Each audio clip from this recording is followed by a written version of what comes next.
got Councillor Callard, Ben Callard, we've got Jonathan and Peter, Peter Davis and Jonathan Davis. No relationship, I'm sure of this, but they're going to be looking at the questions on the budget, and after that we'll have Matthew and Hannah with Councillor Brocklesby for the community and corporate.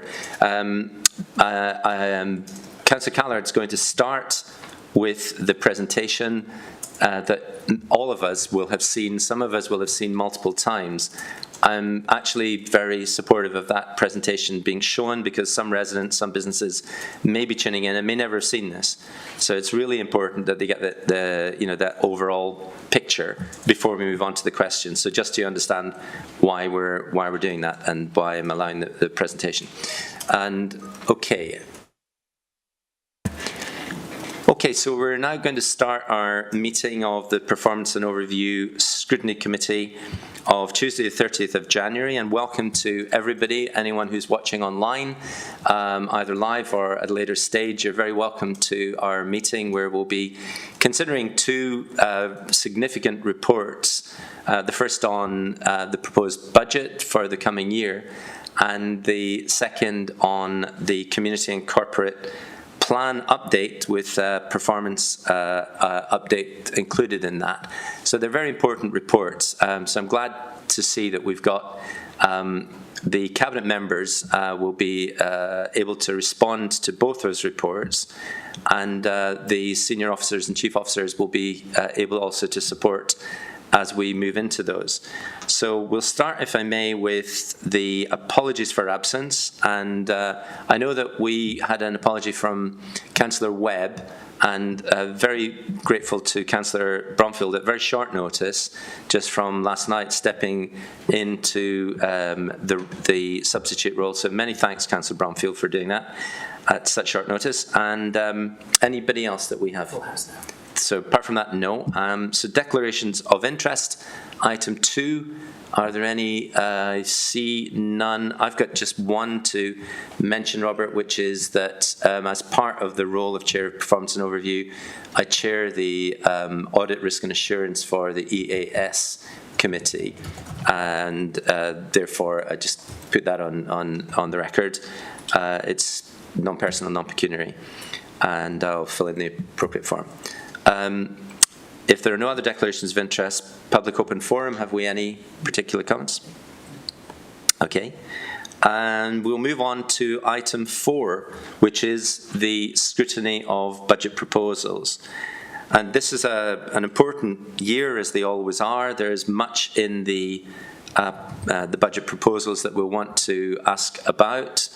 But I would ask to start the meeting Councillor Ben Callard, who is the Cabinet member, to run through, and if you'd be kind enough, Councillor Callard, to do so in around about 10 minutes, that would be very much appreciated, a summary of the situation so that residents or businesses may be able to, if you haven't already seen this, have a picture of the overall context of the budget. So welcome, and over to you, Councillor Callard. Thank you, Chair. I'm just going to start this presentation. Just hold up for me one moment. I want this to pop out.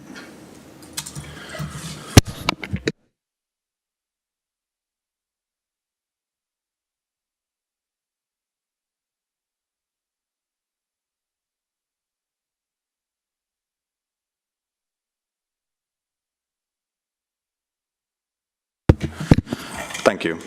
I'm going to go through this quite quickly. I think some of you have already seen it, but just for the benefit of those watching online who may not have seen it. As I'm sure many of you are aware, the funding for local government has not kept pace with the increases that we're seeing in service demand and the inflationary pressures on top of that. We're seeing that trend continue into 2024-2025 financial year.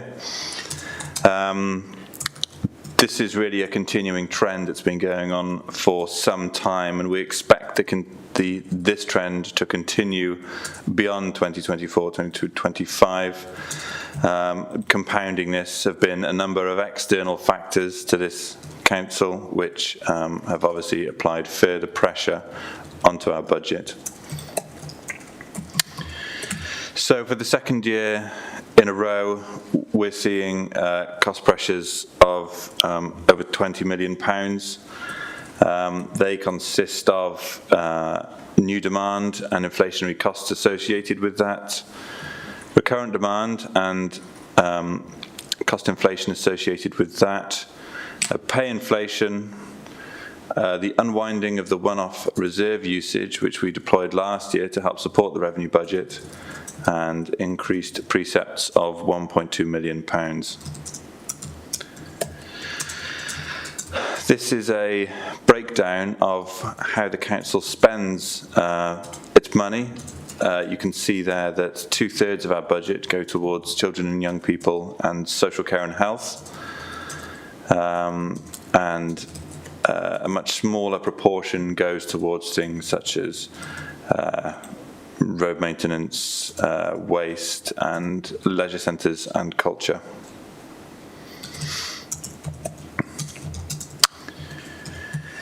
This slide gives us a brief overview of the £21.9 million of cost pressure on the left-hand side and how we intend to bridge that gap on the right-hand side.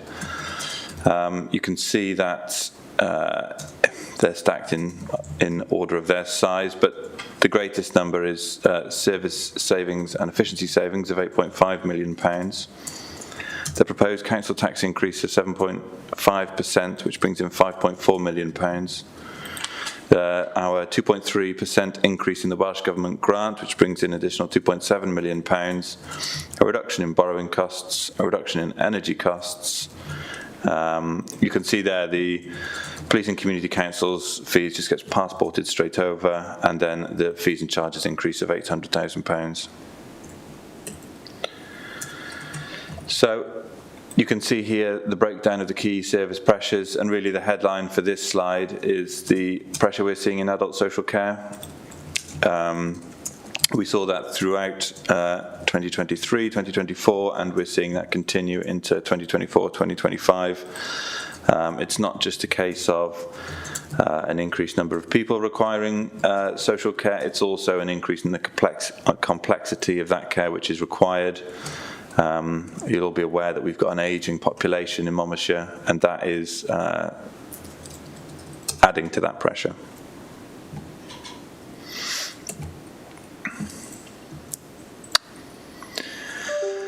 So, as I explained earlier, this gap of £21.9 million is offset by our income increases and a reduction in borrowing costs and energy costs. Our revenue reserves, we're not using this year to support the budget. They are at a level where they need to start to be recovered rather than further depleted, and therefore the gap remaining in terms of what we need to find within our services is £8.4 million. Our budget principles here are a financially responsible council, reducing inequalities, protecting our most vulnerable, protecting our environment, and planning for the future. We recognise how challenging this is, however, to deliver against these principles when you have a reduced pot of money to spend in real terms. So just to run through the different directorates, children and young people, we're proposing to increase its budget by 2.5%. That will require savings to be found. The largest amongst those is an £835,000 gap in the schools funding. We're increasing that funding, but due to the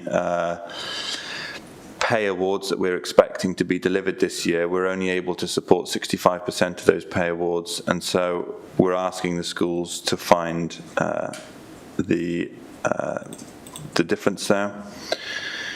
The additional learning provision saving of £534,000, I think this is a really good example of where this council is being innovative This is us investing within Monmouthshire, within our school estate, in order to support children with additional learning needs, to reduce the cost of out-of-county placements.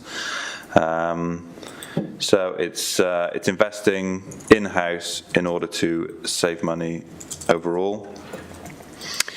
The Gwent Music Service, a reduction in our subsidy towards Gwent Music. We're currently the last Gwent local authority that subsidises Gwent Music, but we are proposing to retain the hardship fund of £9,000 in order to support those who need the most support.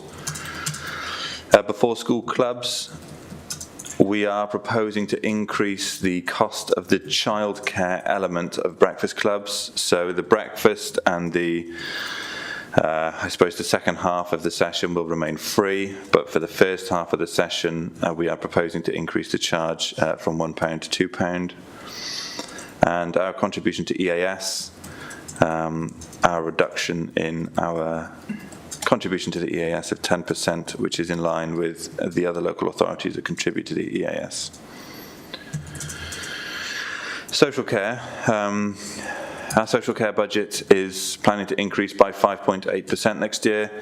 However, again, this is more than offset by the increases in the costs which are required in this directorate, and I would say it's the social care directorate that is taking a large proportion of the savings proposed within this budget. They comprise of adult social care staffing review. We've been carrying a number of vacancies within our adult social care staff, and it's our intention to formalise these vacancies in order that we will not be recruiting for them, and making sure that where we're deploying social workers, we're deploying them where only social workers are qualified in order to carry out that work, and where there is work that does not require their level of expertise, that we use staff, social care assessors, in order to fill that gap. A practice change across adult social care and children's services in order to make sure that we're right-sizing care plans across those areas, and a fees and charges review where people currently pay for their social care. However, I'd add that these fees are means tested, so only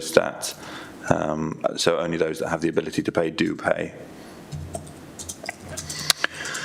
Our communities in place budget set to increase by 6.3%. Again, it requires savings in various areas, and these are outlined as an increase in cost for the garden waste collection by 10%, which moves that service to undertake full cost recovery.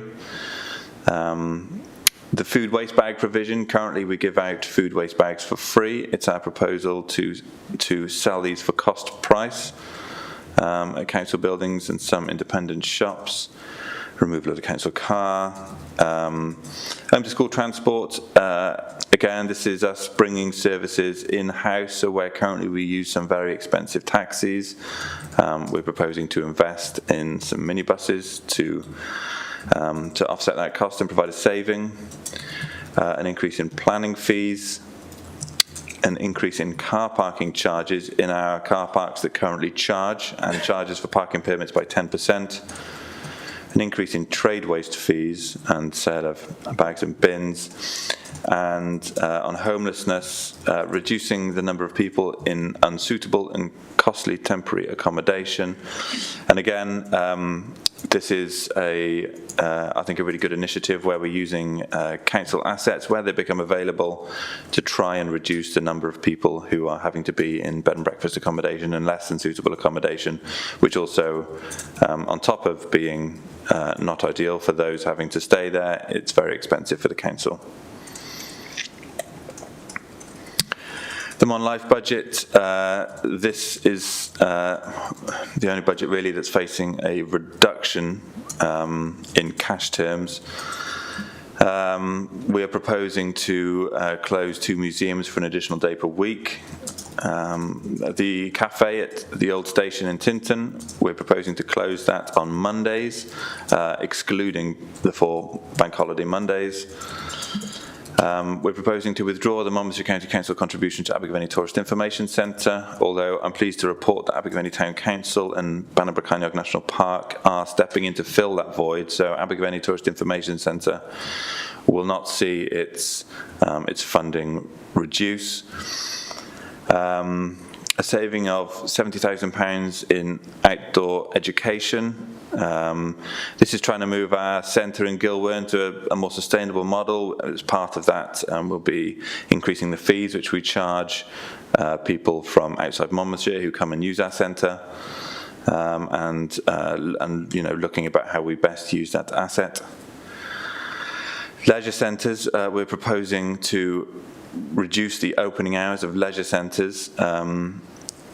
It's an earlier closure on weekdays and weekends, and a slightly later opening as well. And then the review of the Monlife management structure in order to bring about savings in that area. Our resources budget, we've seen some good news here over the last year where we're forecasting an improved rental situation across our portfolio as a result of revised tenancy agreements. And the proposed council tax increase is 7.5%. Now, you will have seen in the earlier slides the really challenging ask we've got of our services in order to try and bridge this gap. And the £5.4 million of additional income that a council tax increase of 7.5% will deliver will really help to support those services. It equates to around just under a £10 a month increase on a Band D property in Monmouthshire. And again, in line with that, we've got a number of schemes that support those who may be living alone, have maybe students and on low incomes, in order to support them with their council tax bills. And this slide is just to note that that the setting of the budget carries risks. It's inherent in the process. We saw last year that we saw increased pressure throughout the year, which put pressure on our in-year budget, and that next year, taking into account our best guesses of how services may look, there is inherent risk in setting a budget when we don't control the demand that's placed on our services. Our capital programme, which oversees the maintenance and enhancement of our assets, we are going to continue to support along our priorities in the community and corporate plan, and I'm sure you'll all be aware that the investment that we've got in the new 3 to 19 school in Abergavenny and the new care home in Crick Road in the south of the county. And we've got a number of public consultation events. We've already had quite a few. We've got a number coming up over the next fortnight. So anybody watching, I'd encourage them to engage, also members. And any questions that are asked during these sessions, it's our plan to put them up on the website. So if you've got a question about the budget, you can send it in and we will answer it, and we will publish that answer on the website. Thank you. I'll end there. Thank you, Councillor Callard. It's very helpful to do that run through. I think you've probably done it so often now that you could probably recite it without the support of slides. But thank you. We're going to move on to questions from committee members now, and if I could ask colleagues to raise your hand, please, in the Speak Now function, so then we can make sure we've got them in the right order.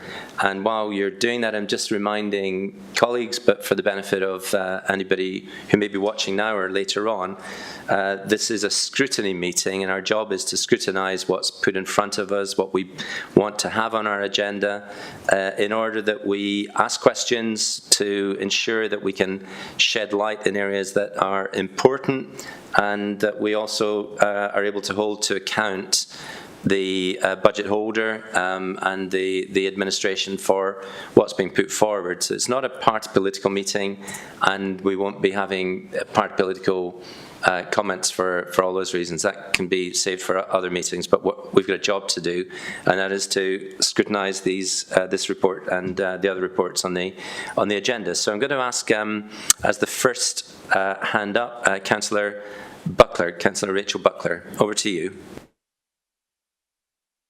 Thank you, Chair, and thank you, Councillor Callard, for your presentation of the proposed budget. As you say, there's a lot to consider. One thing I would like to know: what are the connotations of using 2.8 million of capital receipts to fund revenue costs? Can you explain that in more detail, please? Obviously, the settlement from the Welsh Government at 2.3 funding it's significantly below the sort of 3.1 average for Wales, and therefore has a very sort of important part in the proposed. Will hit our residents quite hard. And the fact that the funding via grants is so unclear because you haven't had clarity on when what grants and when will be available. Can you tell me how you factored all this in your sort of budget proposals? And the third point is reduction of business rate relief. Sort of is very pertinent to small businesses in our rural town centres, and I know it will have a bigger impact, and therefore, I think with fewer potential businesses in our town centres, are we going to have less footfall into our town centres, and therefore our income will come down, and will be a less attractive place to come. So I'd like your views on how you're tackling that in the budget. Thank you. Thank you, Councillor Buckler, and Councillor Callard. Thank you, Chair. I'll take those in turn. On the capital receipts reserve, the council holds a reserve fund which we use for investment within council on our assets. We hold money there which we use for these funds, and it's topped up whenever we sell a council asset. Within our discussions, we decided that it was prudent that we could release some of that money in order to support our revenue budget. It doesn't mean that we need to sell any assets in order to keep it topped up, but it's a pot of money, which is available to use, and we felt it was prudent. It was prudent in this instance to use it. On the Welsh Government settlement, you're right. There was lots of long faces in County Hall when we received news of the Welsh Government settlement. It's not where we liked it to be. We'd obviously prefer it to be higher. It's a result of population changes around Wales, and that our population in Monmouthshire has not grown as much as in the other areas, and therefore the limited funds that are available get directed on that kind of basis. We're going to continue to lobby for an increase in the final settlement, and you may have seen in the news that some more money is coming to Wales as a result of an increase in funding for English councils, and we will be making our case as strongly as we can in order to get an improved settlement as a result of that for Monmouthshire. On the subject of business rates, again, there was news in the draft budget of the reduction in business rate support in Wales, which is not mirrored in England. I think we are perhaps more vulnerable than many Welsh local authorities, and that we are a border authority, and that when businesses want to work here, they may have the option of relocating not very far away under a slightly easier tax regime. We continue to place a great deal of importance on the businesses on our high street, and we are engaging with them on this budget. We have an engagement session actually this evening with our business community in Monmouthshire, so we will be talking to them and offering our support and asking them what they need from us in order to help them through this process. I hope that answers that question. Councillor Buckler, thank you. Yeah, thank you. And I'm going to ask Peter Davis just to come in a second, but if I could, just before you do, Peter, you might want to pick this up yourself too. If we are taking 2.8 million capital receipts, as Councillor Buckler's mentioned, and applying them for other use than capital, then surely that means two things. One is there'll be a shortfall in the capital budget of that order, and either we have less expenditure for which that capital would be otherwise used, or it would increase our borrowing. Surely it's one or the other of those things. So it's not a neutral fund that could just be taken just as a pot of available expenditure. And on the 2.3 million, just for residents who would be interested in this, 2.3 as opposed to 3.1% might not mean very much. In round terms, Peter, that difference of 0.8 of 1% is of the order of 600,000 thereabouts, but perhaps you could confirm that the authority doesn't get coming, which we would have been looking for in terms of the minimum level. And anything coming surely out of an award to England would be flowing naturally into a split across all authorities. Surely that wouldn't require any lobbying. Anything we get extra comes directly from the extra money that is being provided through to Wales as a condition of its increases made to English authorities. So just for clarity on those points, perhaps, Peter, you could address those, and Councillor Callagher, if you wish to come back as well. Thank you, Chair. Peter Davis, Deputy Chief Executive, Council Section 151 Officer. Just taking them in turn, it's absolutely right that to point out that it is not a neutral act in terms of taking a considered decision to draw down on one-off use of capital receipts. There is a cause and effect and consequence, and I think you sort of captured that well, Chair. But clearly, and Councillor Callagher can talk to this as needs be. That's been needed in the very careful consideration, I guess, in constructing the draft budget proposals. But it's a case where it's not as binary as one of either impact on capital receipts or therefore not on borrowing. There is also a role for us to review the existing core capital programme and to effect changes and constraint within some of our existing plans around that, as much as needing to take considered decisions around levels of capital pressure or investment that needs to be made. And I think if I just refer you back to the draft budget proposals, that ongoing piece of review is being undertaken as we speak and will be reflected in the final budget proposals. Clearly we've got to be very prudent in that regard, and sometimes it is better to draw on prudential borrowing than one-off capital receipts because of the nature of the expenditure being spread over the life of assets. So that's on the first point. The second Peter, sorry for interrupting you, but it's just while we're on that point, if I may.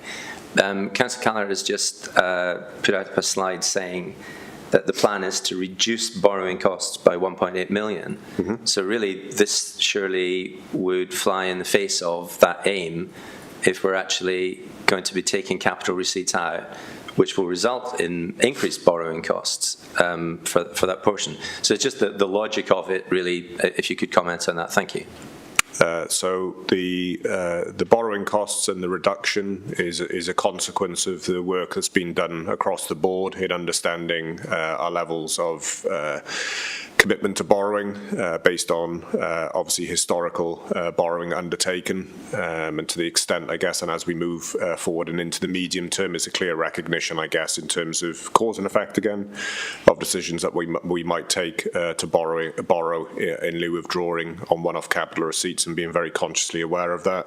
Clearly, we've got prudential indicators and a whole prudential framework we operate within, and that is reported separately through to Council by way of the capital and treasury strategy.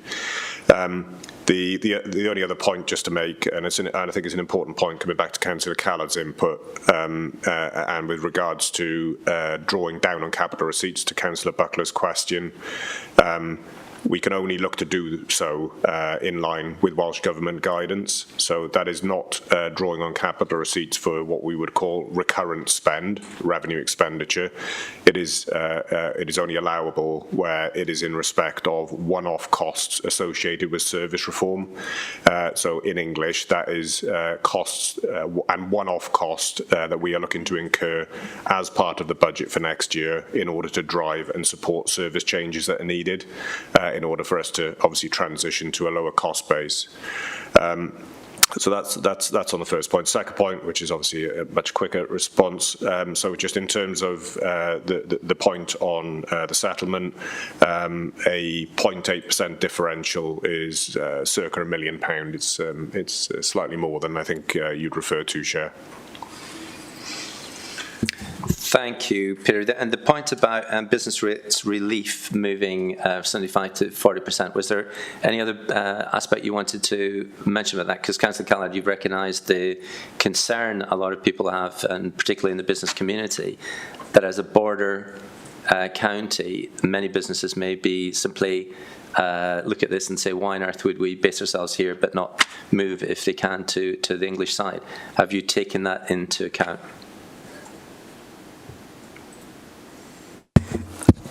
Thank you, Chair. It's something we're aware of. It's I guess our ability to mitigate that change is limited, but where we can offer support and guidance to the businesses in this county, we will do so. We obviously don't want to see any businesses leave, and they are a really valuable asset to this county. Can I just come back on one of your other questions, please, Chair, about why do we need to lobby for the additional funding? Yes, absolutely. Thank you. I think it's a good point. And while we expect the money that comes to Wales as a consequential of the increase in English Council funding to be distributed to local authorities, I think our point is really about how that money is distributed. As I mentioned earlier, the settlement this year, the change was based on population changes within the different local authorities in Wales. And I think what we saw as a result of that is that rural counties in particular didn't get the same level of increase that more metropolitan local authorities did. And we know that there are costs associated with being in a rural county. You know, waste collection lorries have to drive a lot further. Our home to school transport has to drive a lot further. You know, we've got all these costs to deal with. So what we are trying to lobby for is that that is taken into consideration when this additional pot of money is reallocated, to try and offset that a little bit. Thank you. Okay, thank you, Councillor Callard. I'm going to move on to Councillor Pavia, and your question, Councillor Pavia, please. Yeah, thanks, Chair. I want to focus on some of the social care savings demands, particularly those the proposal set out in 5.4, and I'm obviously pleased to see Councillor Chandler and the Chief Officer online, so that they may be able to answer in a bit more depth. We often discuss, not just in this committee, but across scrutiny committees and in full council, about the pressures of social care, both in children's and in adults, particularly in relation to presentation and complexity, which is on the increase, as Councillor Callard said, as is demand, particularly in adults. So I am concerned in terms of the savings being asked of the social care directorate and how we're, I suppose, expecting to do more with less, and particularly what you said in relation to the realisation of staff vacancies. So just looking at, for example, the adult social care 1.13 million saving, and we talk about both in children's and in the adults and in the children's box further down in that table, changes in practice and how we operate. And reorganisation can realise savings, but often it's further down the line, and often change and transitional changes and cost neutral. There's often costs associated with that in terms of double running of services. Sometimes finding additional staff through agencies. So I just want to unpick some of that practice change that has been identified. Again, there's sections there saying about pursuing NHS contributions, and that's absolutely right with children and young people's continuing care in CHC.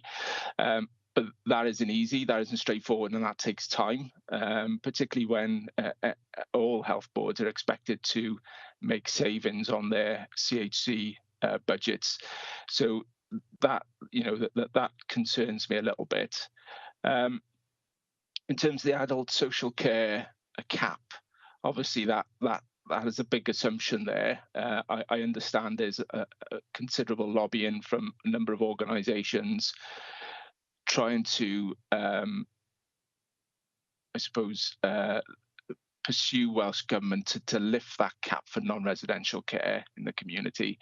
But that is a big assumption that's going to happen this year. That may not happen, so that 578,000 may not be realised this year. And just in terms of staff costs, and my final question, Chair, and we identify the social services workforce grant, and my understanding was actually 11 million rather than 10. But you've set out the impact on in terms of cash terms on the authority. I'd just like to understand what impact that will have on our frontline workforce, because as you say in 5.4, we're looking to I suppose realign the vacancies that we have. We're obviously carrying a number of vacancies in relation to our workforce. The workforce is crucial in terms of delivering services. So, and with the impact of the grant, how it would be good to understand what we envisage that will have, that frontline impact on the social care workforce. Thank you, Chair. Thank you, Councillor Pavitt. I can see Councillor Chandler has joined us on screen as the Cabinet Member for this area and for this budget, part of the budget. So welcome, Councillor Chandler. Would you like to pick up those particular questions, please? Yeah, thanks, Chair, and thanks, Councillor Pavitt, for the questions. I'll start with the answers, but I think some of them are of a technical nature. I will hand over to officers for those. I think just in terms of your opening point about the practice change and it needing to take time, totally agree with you. You will recall, of course, we were going through a similar budget exercise this time last year, and with social care, we set out a number of steps to try and put a break on some of our social care change spending, which did involve some practice changes. So this is building on what was done last year. So it's a continuation of that. So we're not starting from scratch on that. So that's why we're looking at and a bit more confident about how we're going to deliver some of those changes. And as I said, it's about looking and clarity in terms of how we're assessing care packages and things like that, which Jane Rogers will be able to go into a bit more detail. In terms of the care cap, as you said, the hope is that, as you know, at the moment, nobody in Wales pays more than £100 a week towards their domiciliary care packages. Of course, in England, there is no limit to how much individuals pay, but in Wales there is a limit to how much families have to pay. We are confident that the Welsh Government is going to increase that limit to £120 a week to give us the savings we put in there. What we're less confident about is when that change will happen, and we don't think it's going to happen at the start of the financial year. So you're right, in this coming financial year 24-25, we're not anticipating seeing the full year's worth of savings, although that will then deliver in future years. So we're keeping a very close eye on that in terms of the timing of that, and we're taking that into account. I think in terms of your other questions, I think I'd rather hand over to Jane Rogers, our Chief Officer for Social Care, to answer those, and possibly she might also pass over to Tyrone Stokes, who's the Social Care Finance Manager. But over to you, Jane, please. Thank you, Councillor Chandler and Councillor Pavia, for your question. So, yes, it's always a challenge to be working in the social care context, but as Councillor Chandler has said, this is very much this year's proposals are very much building on some of the work that we carried out last year. So we're focusing down more now on reviewing existing packages of care, trying to see where we can develop tier 2 sort of enabling approaches better to make sure that for reviewed packages of care there are alternative ways of making sure that people's needs are met through that enabling approach. And the same for new packages of care arising from assessments that we do. We're developing those approaches that really sort of pause between the assessment and the setting up of long-term packages of care to make sure that we really do have the right level of care being put in the right through the right means, and you know, working closely with individuals and families and other agencies to make sure that when new packages of care, they're set up in that right way. We're looking at a range of different ways about how we can provide that care and really get good value for money, which at the same time is right for our sort of provider organisations and also right for families. People will be aware that we've increased our use of direct payments, which is really good value for money for the council, but offers good flexibility for families.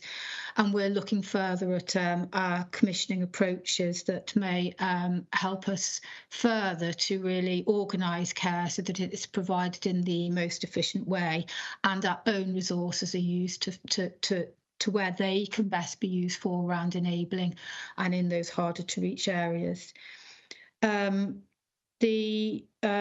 Similar for children's services, we're very much building on measures that we put in place last year, which involves actively reviewing care plans to really think through from a child's perspective where we can develop placements that would better meet their needs. And this very much closely aligns with the ideas of trying to provide care closer to home and through in-house measures where that is possible. We're looking to develop some in-house placements. This would be using monies that are already going out to provider organisations, often with children placed out of county, and where we can to set up our own provisions to allow those children to return. And through that process, there will be opportunities for some savings, particularly as our first line will be to draw, where possible, on available grant money to assist us with that. In terms of the staffing review, some of the vacancies that we're now deciding perhaps to consolidate into our budget have been vacancies over a number of months, if not years. 10 of them arise from our direct care provision in-house direct care, and we have traditionally struggle to recruit those posts. But in that context, we still managed to reduce the number of care hours that are unmet, and that's through that sort of close working relationship with care providers and other ways of meeting those needs. So we felt that at this point it was time to make that decision to generate those savings. I know that you've asked questions around continuing care, and we've put an identified saving of 200k against that. I know very well that councillors will be aware that it's quite a challenging environment, engaging with health around those cases where continuing healthcare needs are in dispute, but we have some good processes in place. We've put some additional resource to try and tackle those disputes and to consistently track and support staff who are at that front edge of working with individuals whose care needs are such that we feel that they should tip into a health-led provision. So I hope I've covered off most of what you've answered. Councillor Pavia, please do come back. Yeah, there was. Thanks, Jane. There was one more question in relation to the impact of the social services workforce grant, that cut of 250,000, and what potential impact that will have on our frontline workforce. Thank you. Yes, and I think that was the one that Finance Manager Tyrone Stokes was going to come in on. Thank you. Thanks, Jane. Thanks, Councillor Pavia. Tyrone Stokes, Finance Manager for Social Care. In terms of the social care workforce grant, there's specific terms and grants, like there are terms and conditions, with all grants. With the reduction in the funding, the majority of the expenditure goes to fund some of the increases in provider fees. So what it means is just that pressure transfers from the grant over to that where we need to fund it from our core budgets. That's where the risk sits on that one, Councillor. Does that help to answer the question? Thanks, Councillor. Thank you, and thank you, Councillor Pavia. Just whilst we're on this particular area, and I know that it's an area that many of us are very concerned about, and that will include everybody online in terms of the impact on social care. And Councillor Chandler, whilst we have you there, you've mentioned that we meet our statutory requirements, and yet when we looked at the November report on safeguarding, it detailed that there were 853 hours per week of unmet but assessed need. So I wondered how you can marry up that we're meeting our statutory requirements and yet we're not meeting 853 hours of assessed need. But just what impact also these changes may have on that level of unmet assessed need. And just in this same area, in the September report that we looked at 2 weeks ago, there was a forecast overspend of £794,000, which was an increase on the previous month for adult social care. So to have confidence that the plan that you will deliver in the coming year will be delivered in very challenging circumstances, how can you reassure residents when actually the most recent information you presented is indicating an actual increase in forecast overspend for the year? Perhaps, Councillor Chandler, you could address those points. Yeah, thanks, Chair. I think the confidence level that you asked, the second part of your question, I think, it is, as Councillor Callard said, it is a challenging environment where we don't have control of some of the demands that are coming in, and a few very complex cases, particularly in children's care, can actually distort our budget quite significantly. But as we said at the beginning of this is an ongoing process where some of these changes were put in place earlier this financial year, and it takes time for those to come through. And as we are going through that process, I think our confidence level in terms of being able to deliver the savings and the budget controls that we set out, I think, are increasing. But that's not to say there are no risks in this. Of course there are, and we would say that. So that's all I can really say about that. I think in terms of the unmet care needs, I think I'm going to hand back over to Jane Rogers to answer that question, please. Thank you. Yes, and you know, there's no denying the challenges that we are working with and the risks that do exist. In respect of the unmet need care hours, it is absolutely fair to say that we don't meet people's needs in a timely way as we would wish. But those 853 hours, obviously they change at different points in time, and they're not the same 853 hours week on week. So there is a movement through those 853 hours. So we do meet people's needs, not in as timely way as we would like, but I mean, although it's an improving picture, you know, it's not where we would wish to be yet. 850 was approximately 850 hours of unmet need was where we were pre-COVID.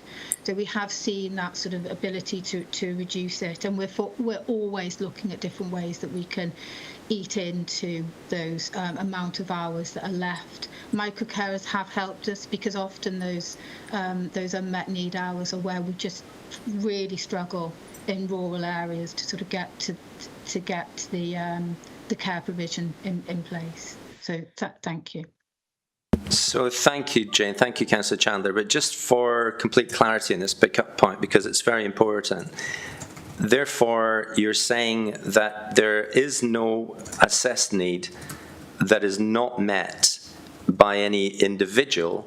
It's simply sometimes to the tune of 853 hours per week delayed, but there are no residents whose actual care is not met. And therefore, you're saying we're meeting our statutory obligations.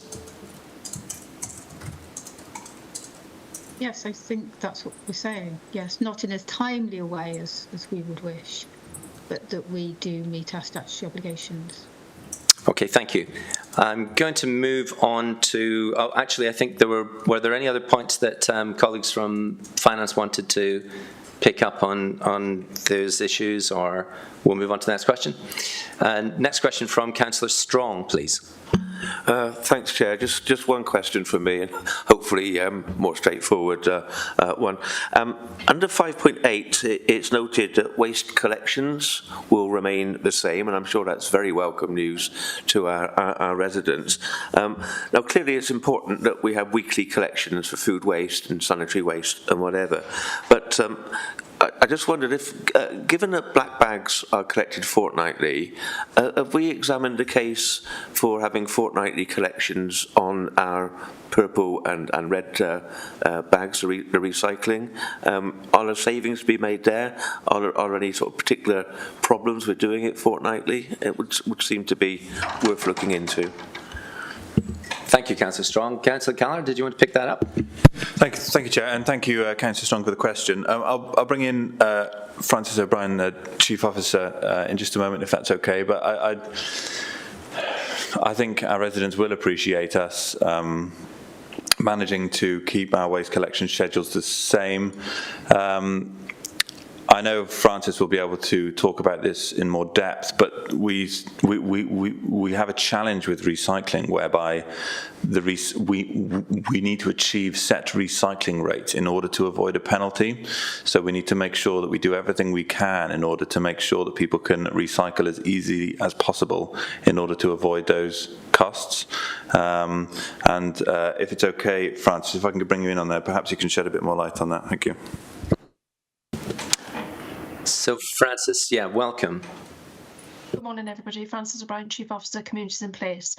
So with regards to waste services, yes, we have considered the impact of a change from a weekly collection of dry recycling in the purple and red sacks and what it would do in terms of an impact for both savings, impact on carbon and impact on recycling rates if we were to change the frequency. It's really important that we maximise participation in our recycling services. It's really important that we maximise the capture of the recycling materials from the waste stream.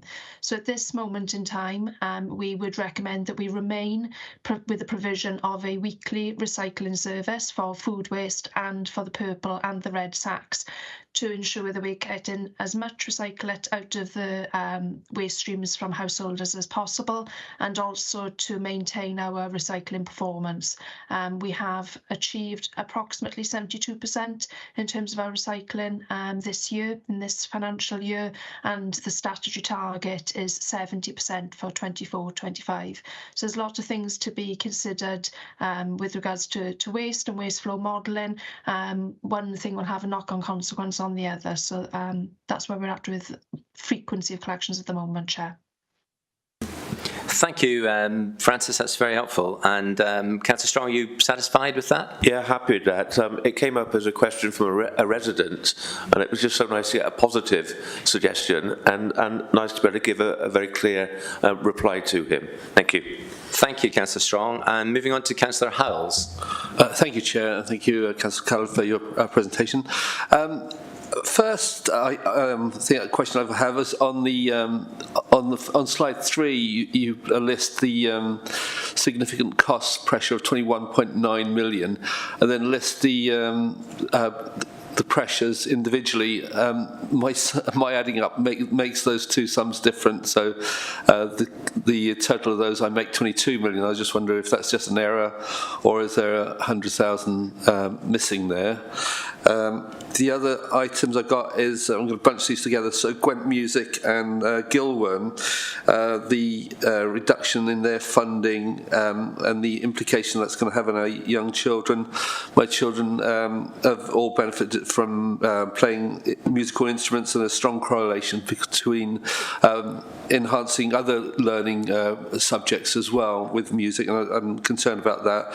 Whether or not we can help Gwent Music in other forms, maybe by reduction in hires, when they need rooms, etc., within our schools, etc. I don't know if that's been looked at.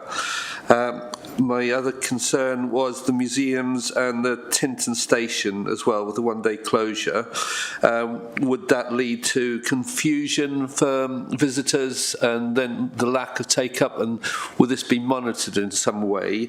And also, could we, I notice that you will open these places up on bank holidays, but could we look at opening them up on school holidays as well, particularly Easter and the summer holidays when there's lots of children wanting to visit these places? That's it, thanks. Thank you, Councillor Howells. Councillor Callender, do you want to start picking those up? Thank you. Thank you, Chair, and thank you, Councillor Howells, for the questions. I'll take them in turn, and if I've forgotten anything, please come back. I think the gap you saw on those slides is just a rounding error. It's within £100,000, which will probably explain that. Regards Gwent Music, I think, it's a very good point.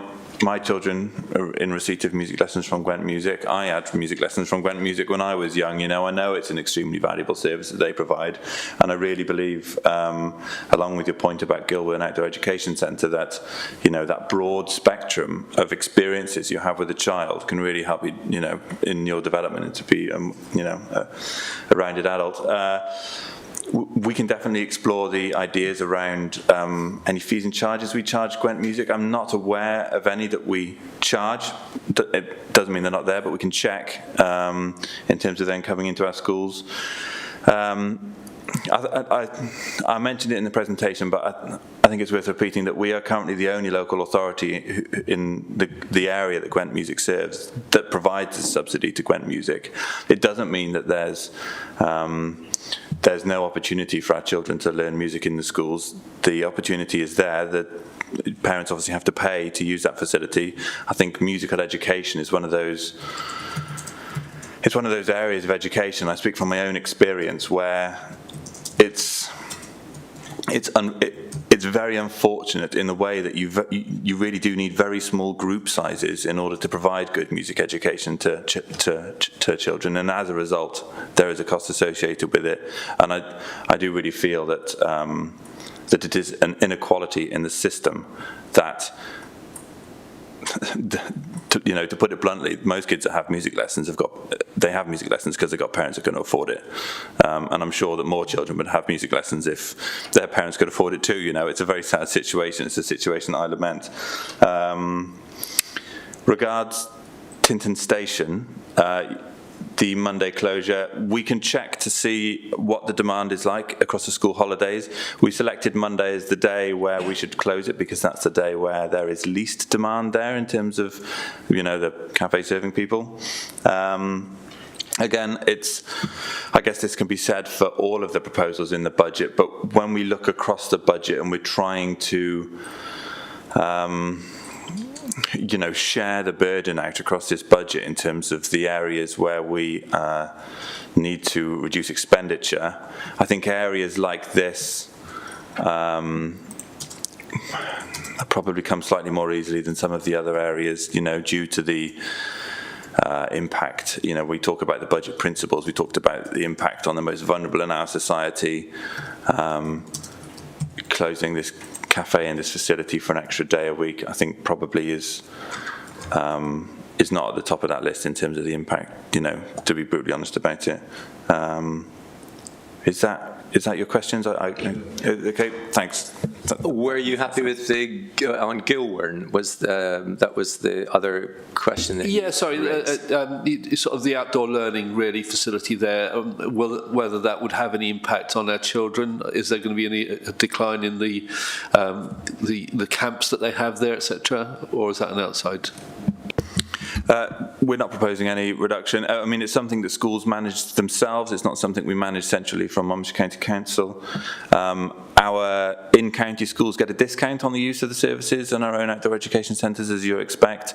Some of this saving is about using that asset a bit more efficiently in terms of service location there, and also increasing the fees that we charge, because I'm sure you'll be aware that a lot of local authorities in England and Wales have reduced the assets that they hold in outdoor education provision, so there's a smaller pool, and so we derive an income from other authorities' schools coming to use our facilities, and so it's about increasing those fees in a sustainable way, but in order that facility can cover more of its costs. Just thank you, Councillor Callard. In connection with this area that Councillor Howes has flagged up, so Tintern Old Station reduced hours, and there are proposed reduced hours also, of course, for leisure centres. Doesn't that take us to a position where reducing hours will reduce the amount of footfall, inevitably, confuse people in terms of when they can access it, and in a year's time, what you would be coming forward with is significant reductions in revenue for what are, as you term them, assets, key community assets. And they are on a death spiral at that stage, where reduced revenue means you would be saying we've got to reduce the hours because we can't afford to do it. So I'm just interested, not in a one-year look at this, but where on earth do we go with these really important community assets if that's where we're taking them? Thanks, Chair. I think that's a good question. I think death spiral is quite strong language that I probably wouldn't use, but I do appreciate that there are going to be specific times where people currently use the leisure centre where they're not going to be able to use it. I think probably the key time which we're going to impact there is the 6 a.m. time slot, because squeezing that before work time, people get to use our facilities. I think on the whole, the facilities that our leisure centres offer are really very good. You know, the gyms are in very good condition, they are modern, they're clean, they're nice to use. You know, the sauna and the steam room in Monmouth Leisure Centre is great. Like, our leisure offering is very attractive. I mean, it's our hope, of course, that within the reduced hours, what we do is we get the same footfall in a compressed period of time in order that there isn't an income impact. There may well, you know, be, like I've talked about, that period of time before people go to work, when I think that's probably, that demand is probably a little bit more elastic. But it's something we have to manage as a local authority. I mean, you know, we could look at this the other way and say that, you know, we are protecting our leisure facilities and our culture facilities in this budget. Yes, we're having to ask them to slightly change their opening hours, but we are not closing any facilities here. We know how important they are to our residents, and you know, we want to continue to support them, you know, and we believe in their success.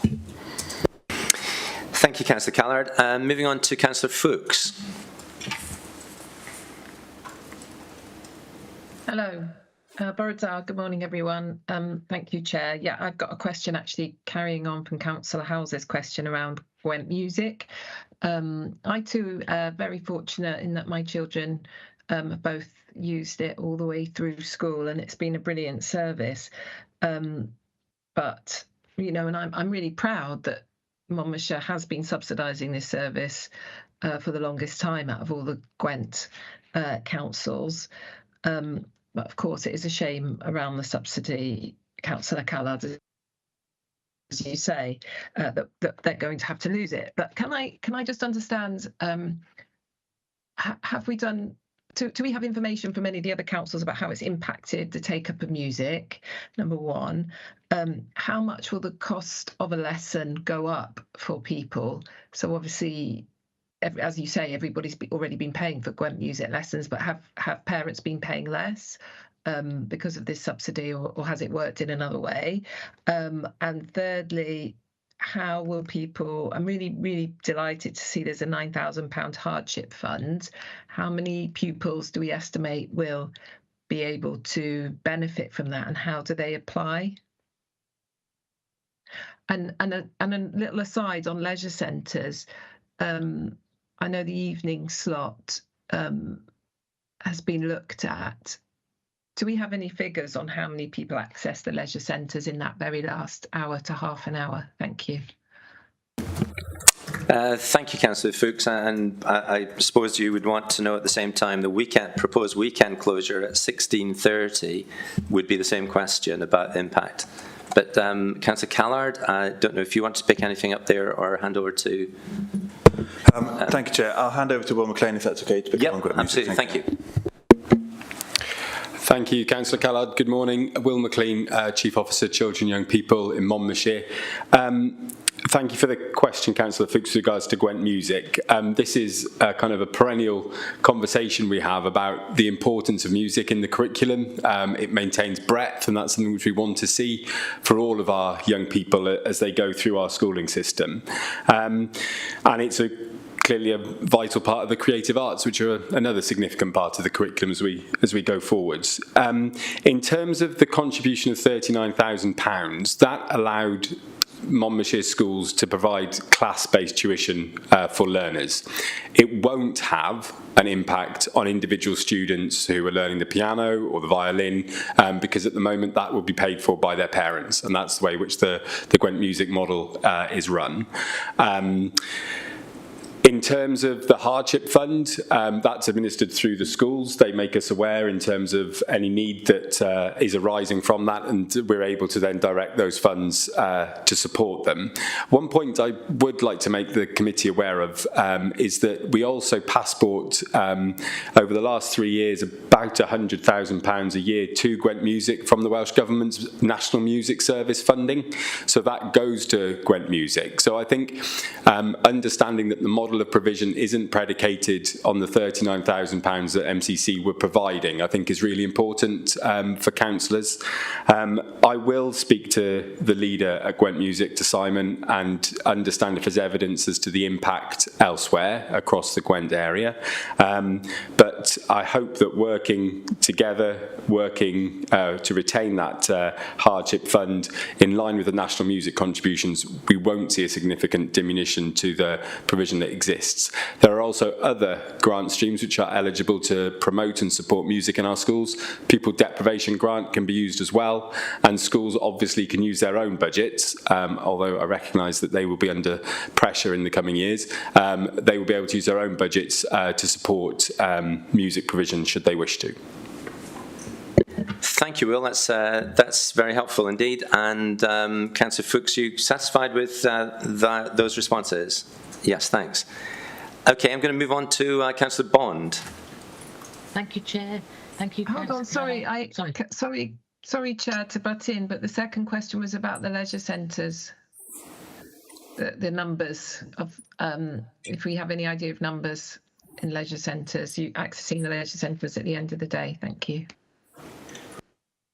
So who wants to pick this one up? Councillor Callard? Or? Ian Saunders is on the line. He is indeed. So we'll look to Ian Saunders. Are you able to join us to just respond on that point from Councillor Fuchs' question, please? Impact Hello, Ian Saunders, Chief Officer Customer Culture and Wellbeing.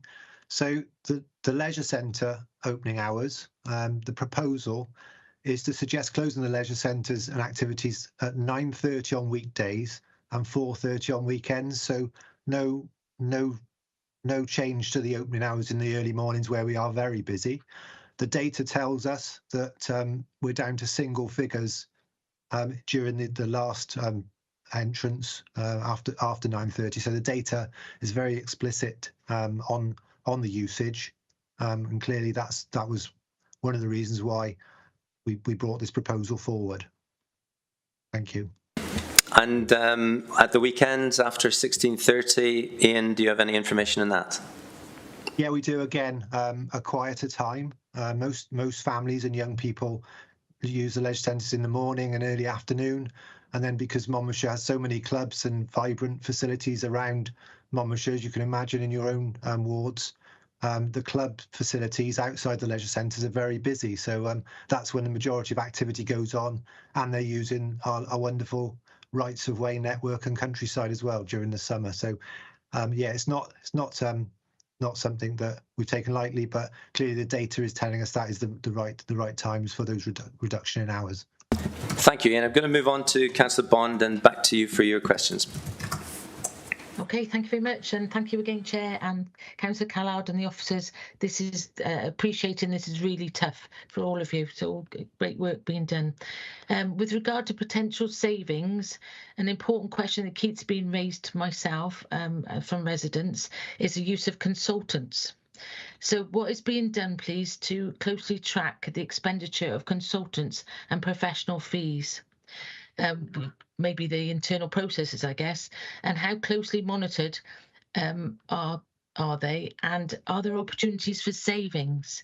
Is there a possibility for alternative approaches? For example, in Mon Life, Ian's just come up now and actually seen him reminded me about this, that they're using internal resource to project manage some of their projects and their schemes, saving money and developing people.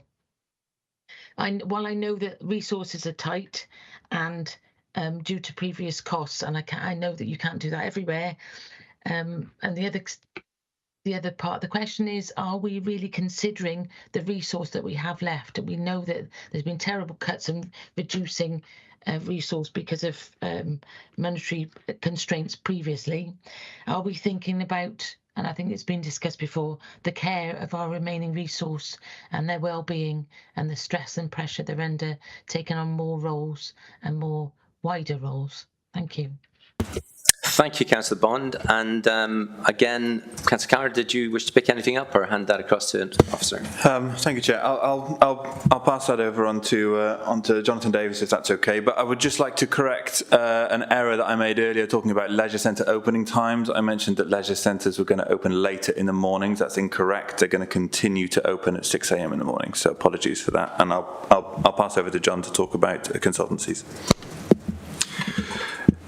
Thank you, Councillor Callard. Jonathan Davis, Head of Finance.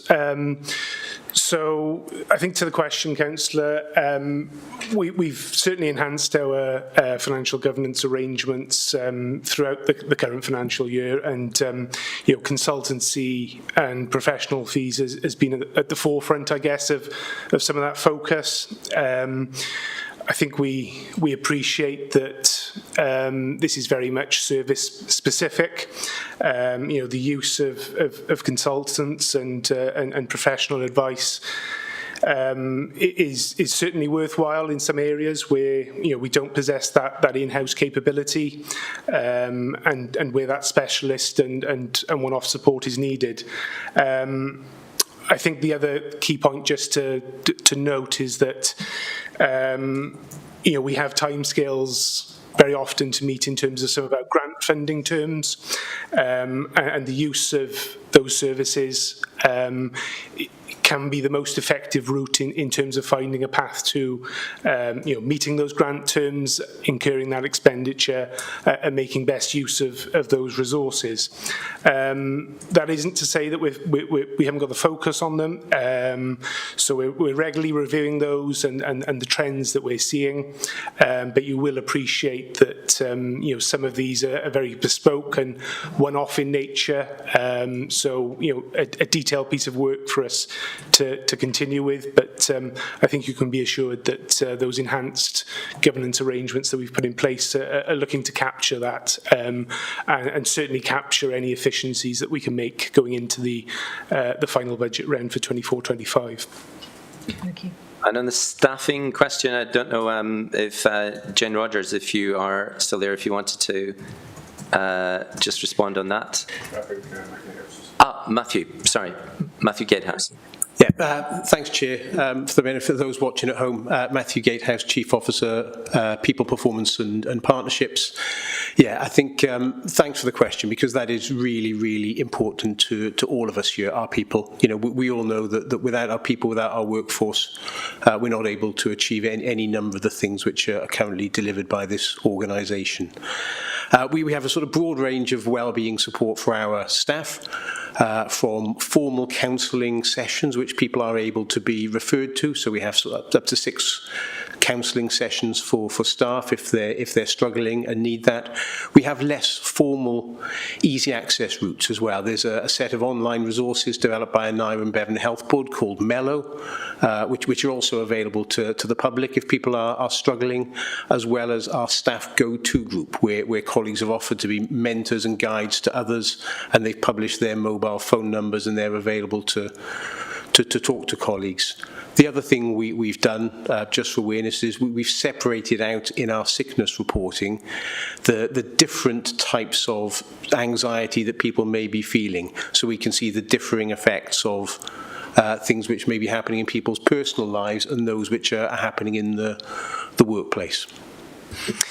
Thank you, Matthew, and thank you, Councillor Bond. Just for clarification, to avoid any confusion, going back to earlier questions, I understand our leisure centres open at 6:30 a.m, if that is correct, and that the proposal is that weekdays they would close at 21:30 hours, 9:30, and the weekends at 4:30. I've just got a couple of questions, if I may, as other questions. Oh, sorry, Ian, you wanted to come in. Chair, yeah, thank you. Can I just clarify? The opening hours are 6:15. Sorry to sort of keep coming in with different times, but 6:15 our leisure centres are open in the mornings. Okay, so it's in between 6 and 6:30. We get there. So, and then the opening hours in the evening are as we discussed earlier. Thank you. Thank you, Ian. I think we've guaranteed that anyone using it in that time in the morning are going to be 15 minutes early or 15 minutes late, but thank you.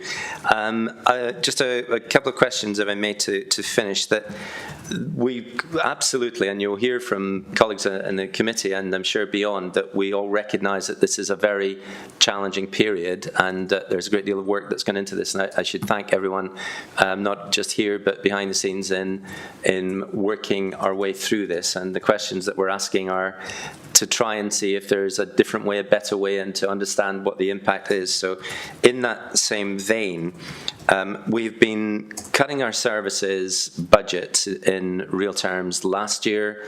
We're doing it again in the current year, and we're doing it in the proposal again next year, which are more widely and generally described as salami slicing our services. Now, what is a real concern is where is that taking us?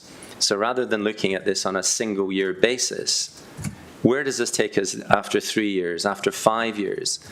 Because the ambition surely of Monmouthshire County Council is not simply to have the barest kind of services that are barely adequate, but actually something that is good, that what we deliver is good.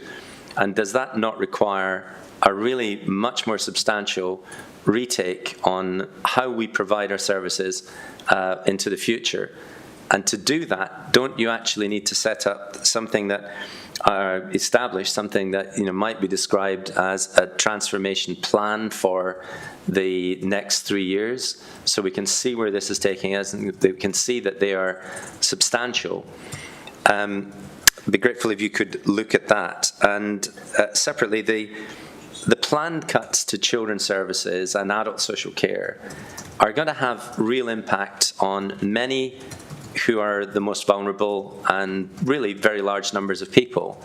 This is a budget proposal, and in it there is nothing at all about the impact of those cuts on the real lives of people. And it would be very good to see where and when we're going to actually hear about the impact on real lives. So, for example, the reduced social care, likely social care or planned social care support, what sort of impact that would have on families who may have an individual who would otherwise be receiving social care. The reduction in respite care will have a real impact on the real lives of people who have been depending on that. The reduction in schools' budget support, where schools spend of the order of 88-90% of their budget on staff, they will have nowhere to go other than reduce staff. It would be very good to understand not just the numbers, but the impact and when we're going to see the administration's understanding and description of the impact. And just the last point, that last year you took £3.5 million from reserves, and this year you've taken a further £2.6 million from reserves. And now there is no further scope to take anything from reserves. So, for example, you're using capital receipts for organisational work. But as we said more than a year ago, 18 months ago, the reserves are very substantially there, surely, to help us restructure, reorganise, reshape services when we hit turbulent, difficult times. If that money's all been used up now, where are you going to draw, what fund are you going to draw upon to be able to deliver the significant changes that I'm suggesting that are needed? And don't you need a change programme board as well as a transformation plan to drive all this, so that we can look up in 3 or 4 years' time and say we still have an excellent Monmouthshire County Council, not just one that is being sliced to the bone? I don't know, Councillor Callagher, if you want to pick those points up. Thank you, Chair. Just on that last point about reserves, it's not that we don't have any reserves, it's just that we're getting close to the recommended minimum level of reserves. So we do still have that fund there to use in an emergency situation if it would be required. On your broader point about looking out to the long term, we know that the outlook this year is tough. We also expect expect the outlook next year to be equally, if not more tough. So it is a very difficult time for local authority finances. I think, you talk about salami slicing our services and they're getting smaller and smaller. And I think, that retraction towards our statutory minimum duties is an inevitability when you keep reducing the funding in real terms that councils need. It's not something that, I think brings any one of us and any of our residents any joy, in terms of looking towards the public services we rely on, and we want them to be funded properly. We want them to be delivered efficiently and effectively. I think we share that goal. In order to have, maybe a more comprehensive outlook into the medium term and into the long term, we will be bringing a financial strategy before the council, which should give us a guide and a target out into the medium term. It's of course always nice to have these things as early as possible, but I'm sure you'll appreciate that the last 12 months and into this 12 months there's been an extreme amount of work from our officers in not only preparing this budget but in also managing the extremely tough financial situation last year, and that we do not have the resources to be able to do all of these tasks in parallel at the same time. So there is a certain amount of work programming required in order to bring the financial strategy forward. But it's intended to be done, in Q2 this year, and I'm sure this committee will be very interested to see it and to scrutinise it. But yeah, on the broader point about salami slicing our budget and where does it lead to, there's certainly a question there about services. Do you want to discontinue services? My answer to that is no. I don't want to discontinue any services we provide. I think they're valued by our residents. I think what we're looking to do is try and adjust them in a way that protects the frontline delivery of those services, and also where possible increases their efficiency and tries to deliver them in an innovative way, which means we can bridge that gap. I will continue to advocate for us having a fair settlement from us government, and for us to making sure that we maximise our grant income and all the income streams available to us in order that we can provide the best services possible to our residents. Thank you. Thanks, Councillor Callard. The questions were really not to suggest that the only option is to cut services, but to restructure, reorganise and reshape the way we deliver services for the future to be sustainable and to be good at what we do. The comment about reserves, I'm simply referring to your document, which states very specifically that there should be your 5.57 of the report, that the draft budget for 24-25 eliminates the use of revenue reserves to fund core expenditure, and my reference is core expenditure, not emergency. How will you be able to develop plans to reorganise, to reshape, if you don't have any funds left to do that with?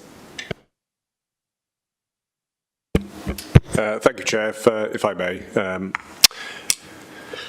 So I think if I just draw back to the previous line of inquiry, I guess, just in terms of use of capital receipt, and I think I just sort of came in to provide a point of clarification, I guess, which was, I think, to Councillor Buckler's original question.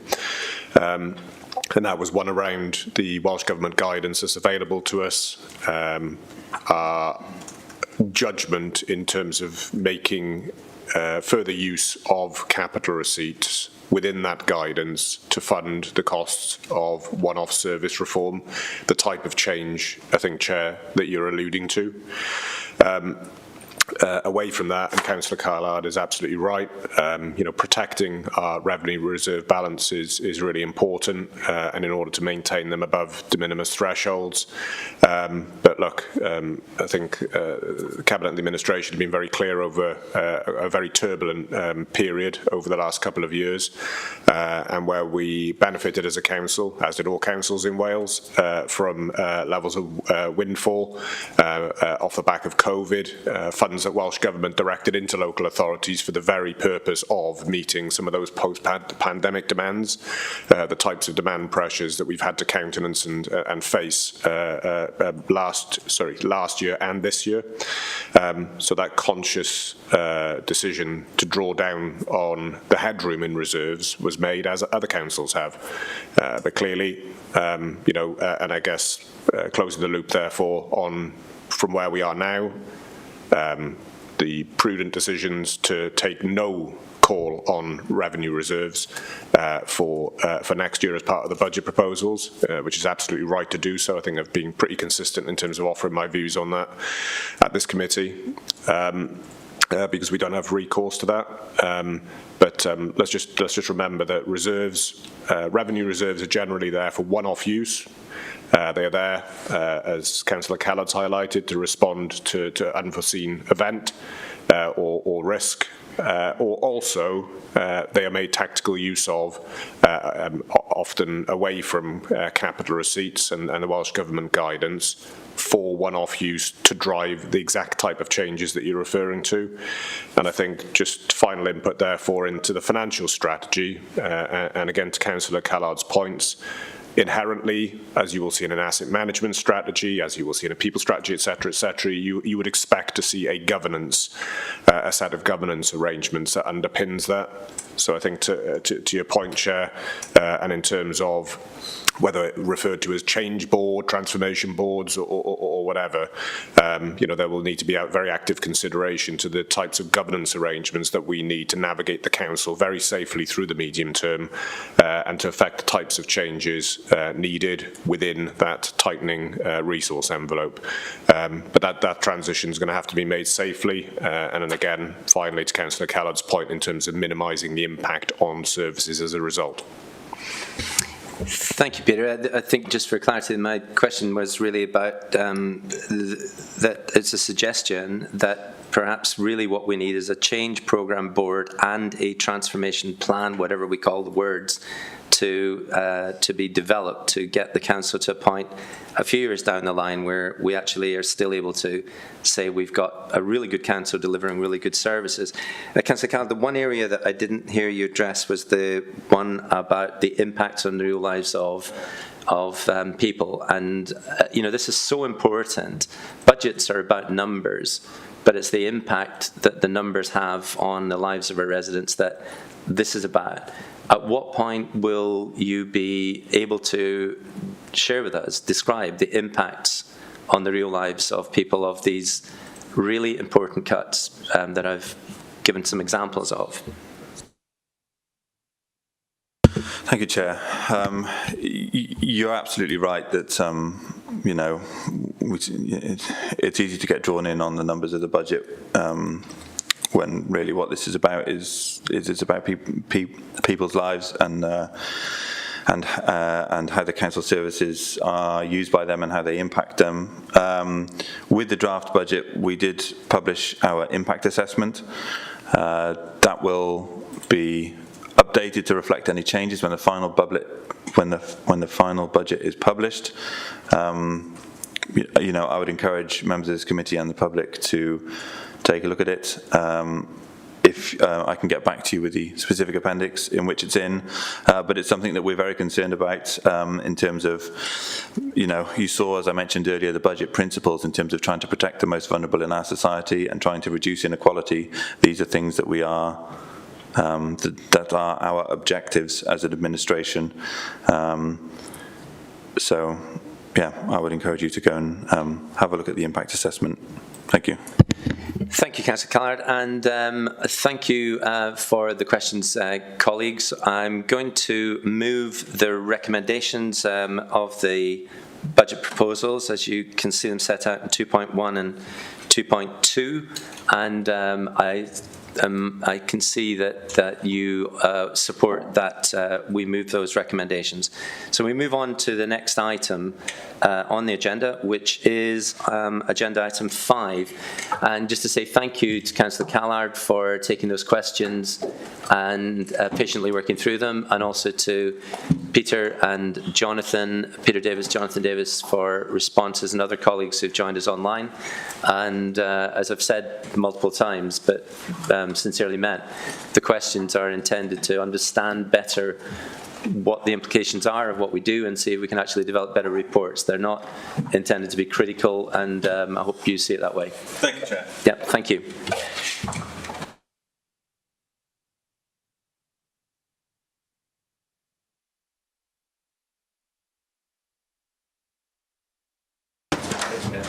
So just welcoming to the front table here the chief officer and officers to respond to the next item, and we're just also looking for the Councillor Brocklesby, who's the leader of the council, who I believe will be able to join us to take questions.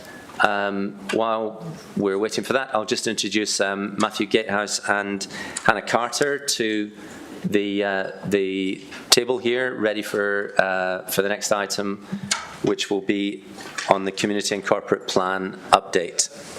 And I can see we're just about to be joined by Councillor Brocklesby. Councillor Brocklesby, why don't you have a seat? How are you? Very well, good to see you. Good.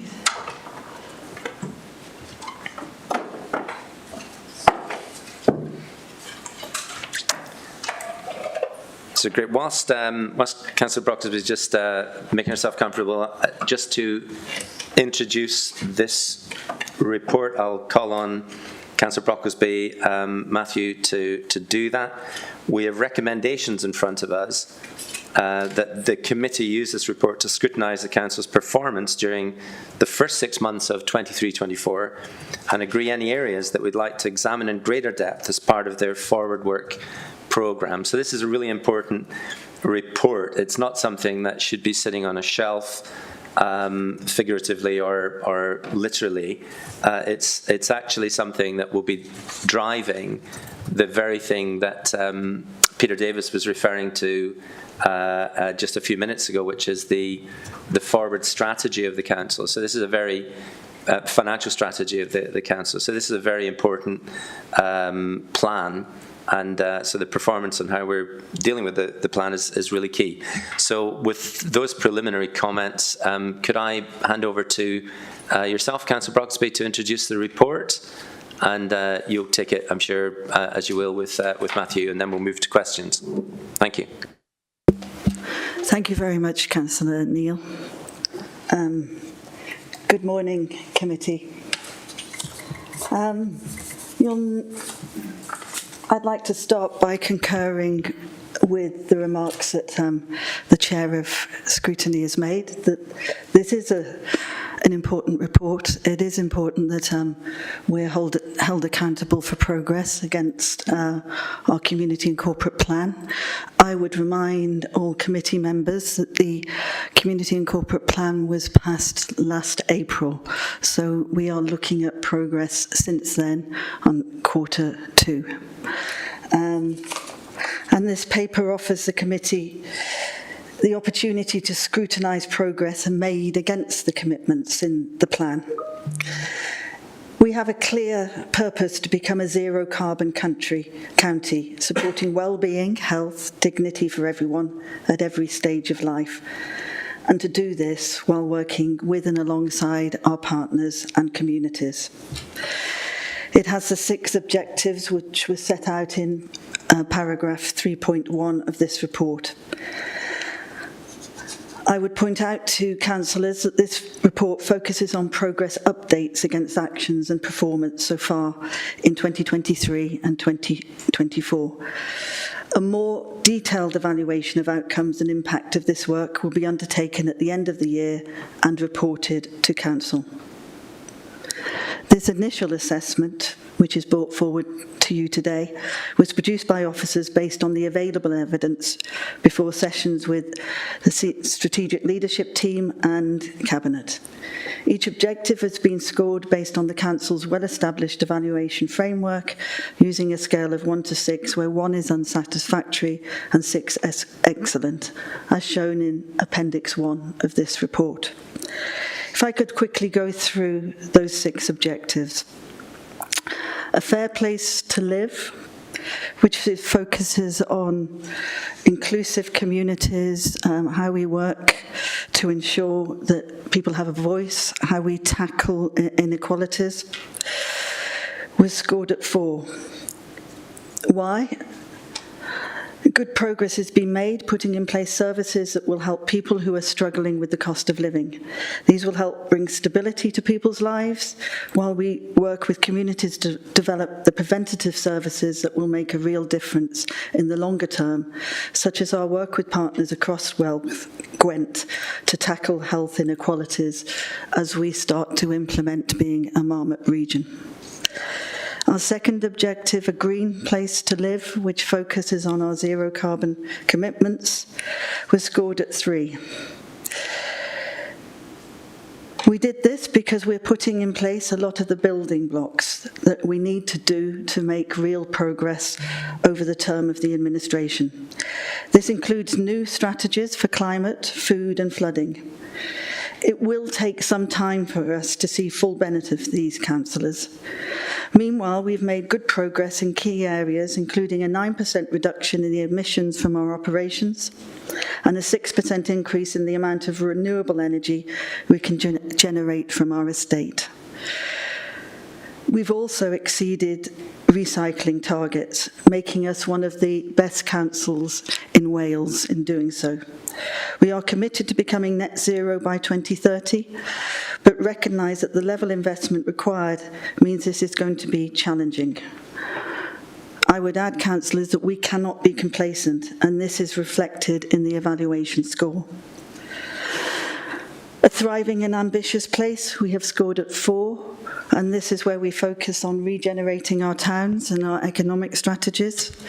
Much of the work in the recent period has been focused on developing plans to improve our places. We've been able to secure funding for much of this work, which has led to a higher evaluation score. We've also begun to see shovels in the ground on some of our people projects, in particular our active travel schemes. We've also seen improvements against key measures as the report outlines.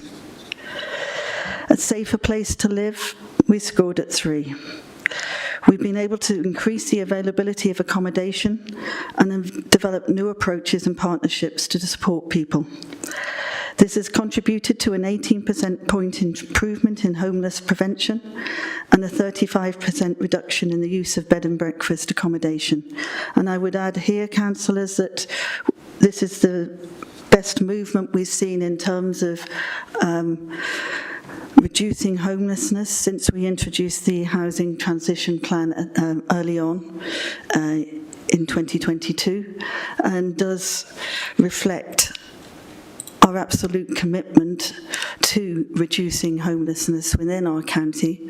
But we also recognise, as we are able to put in place preventative measures which stops people coming to the point of homelessness, those who are presenting now present particularly complex cases which need support both in the short term and the long term to help them secure a place where they feel safe and can call home.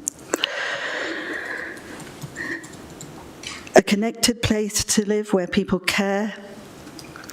We score at 4 in that we've seen improvements in a number of key measures, including reductions in the size of care packages following re-ablement and positive outcomes from building stronger family interventions. We're prioritising those in greater need, but increased demand and finite resources mean we cannot meet everyone's needs in a timely way. 84% of people using adult social care are reporting that they were happy with their care and support. You will recall, councillors, that a full evaluation was presented to council as part of the Chief Officer's annual report back into November and was accepted unanimously by council. A learning place, our last objective, we score at 4. The quantitative measures we have available to demonstrate progress are limited, although I'm pleased to say that we'll soon have access to school-level data again, which was, as you recall, last time I came before the committee, one of the challenges that we did face. And I think I can say quite honestly was a frustration to both the officers and the Cabinet Member for Education, Councillor Grocott. New approaches to people well-being have been developed to support pupils and families. Like elsewhere in Wales, school attendance has declined since the pandemic.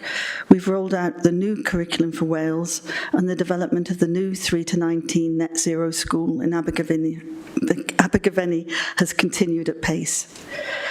It will take time for these developments to have an effect on pupil outcomes, and our judgments are informed by inspections carried out by Estin. So, having given you a brief summary, councillors will know the full detail is in the report. I will like to tell you how this report is being used. To pick on the remark from Councillor Neil, I would like to feel that no report coming to scrutiny to do with progress, to do with our policies, to do with the impacts we want to see, would ever rest on a shelf. They must be living documents for which we're held to account and to which we can start to mark progress.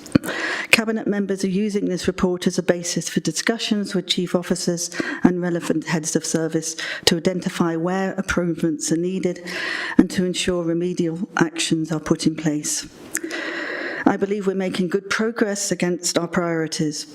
However, we also need to temper our ambition with a dose of realism in the light of the current budget settlement and the uncertainties and the dynamics that we are facing in terms of the cost of living, inflationary pressures, and that we are in an election year, the impact of the policies and actions of the UK government on the ability of all local authorities to really deal with the impacts of these pressures.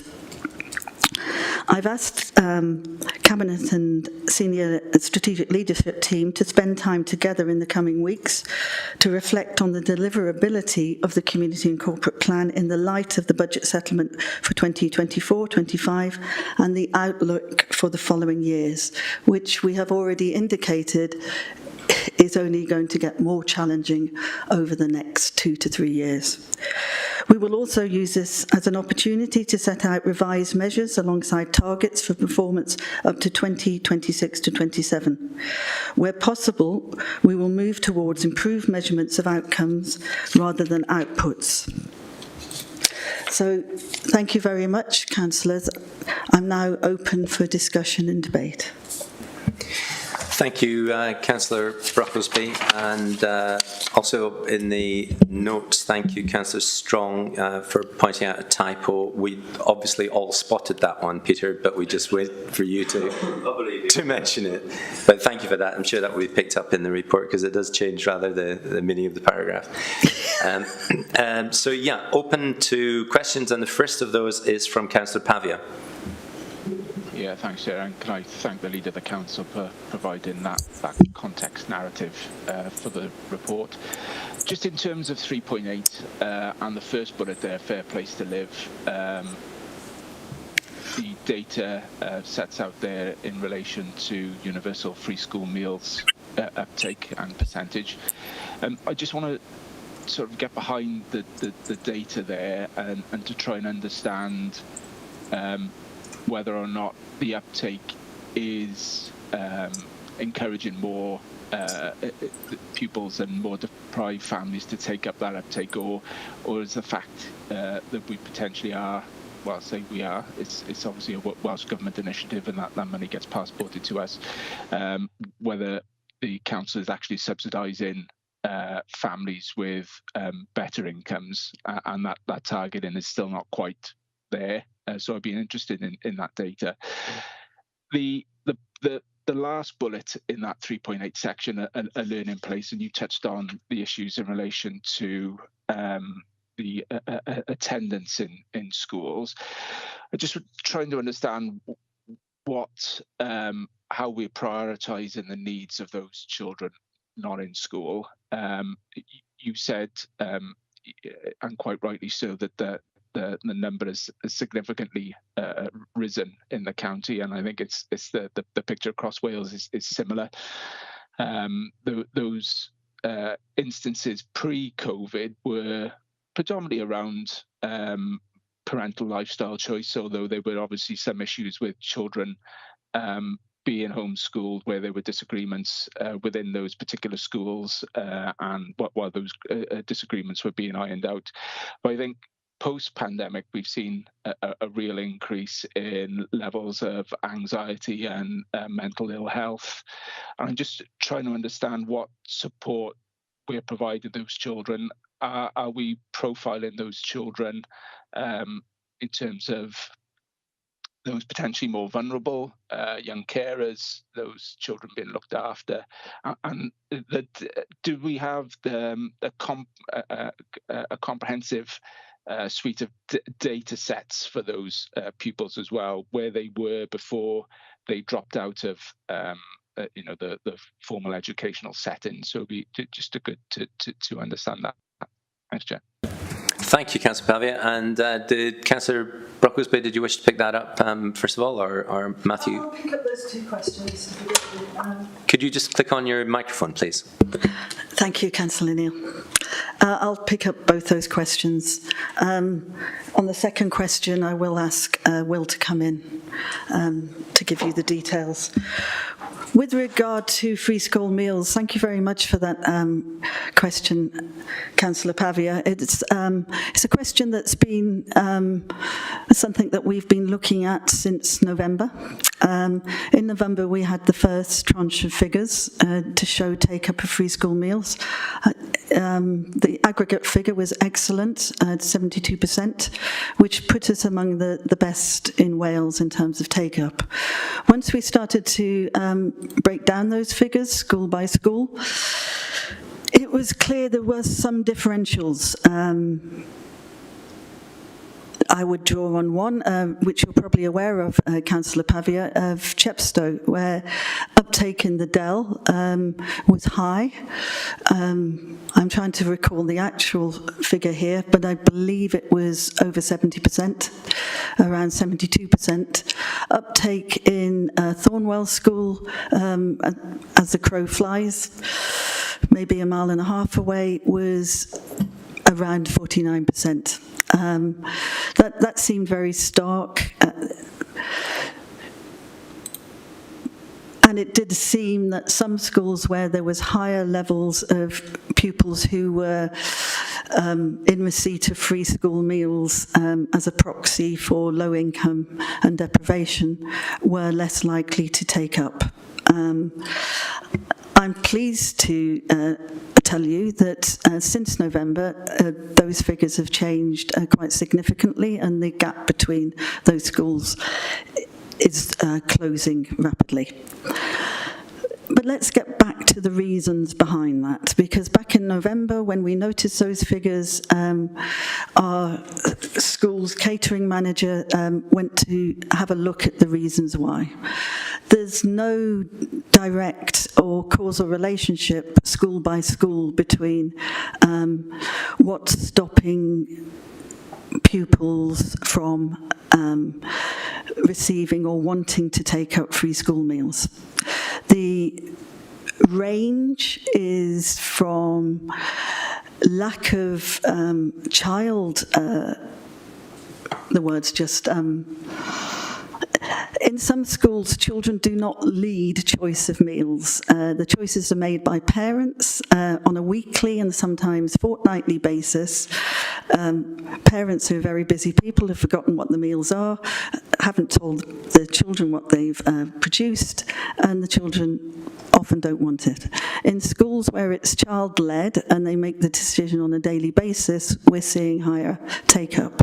Other reasons are type of meals, even, and I was really impressed by the very detailed and almost forensic way that our officer went in to find out why this was happening. In some schools, it's because Year 6 receive their meals later, and by the time they get to the serving hatch, the meals are cold, so they don't want the meals. In some cases, it's because parents didn't know they had to opt in, and that has changed, and that has allowed that gap to shorten. We are conducting a pilot now in some of our schools to see how we can improve take-up and move towards 100%. And we are keeping a very careful watching eye on the gap between schools, since our intention is to move to 100% take-up where we can. If I could now ask Will to come in. Thank you. Thanks, Will. Thank you, Councillor Brocklesby, and thank you, Councillor Pavia, for the question. It's, I think, as rightly recognised, a crisis in terms of attendance across Wales, and I think it's the depth and the challenge since the pandemic are hard to underestimate, I think. We're working very closely, as you'd expect, with our schools to make sure that our expectations are clearly set. And I think it's important to ensure that we have a different perspective about what's happening in primary schools and what's happening in secondary schools. Our primary schools are pretty much there or thereabouts, return to pre-pandemic levels of attendance, but the challenge is far greater in our secondary schools, and that's where we're really focusing our effort.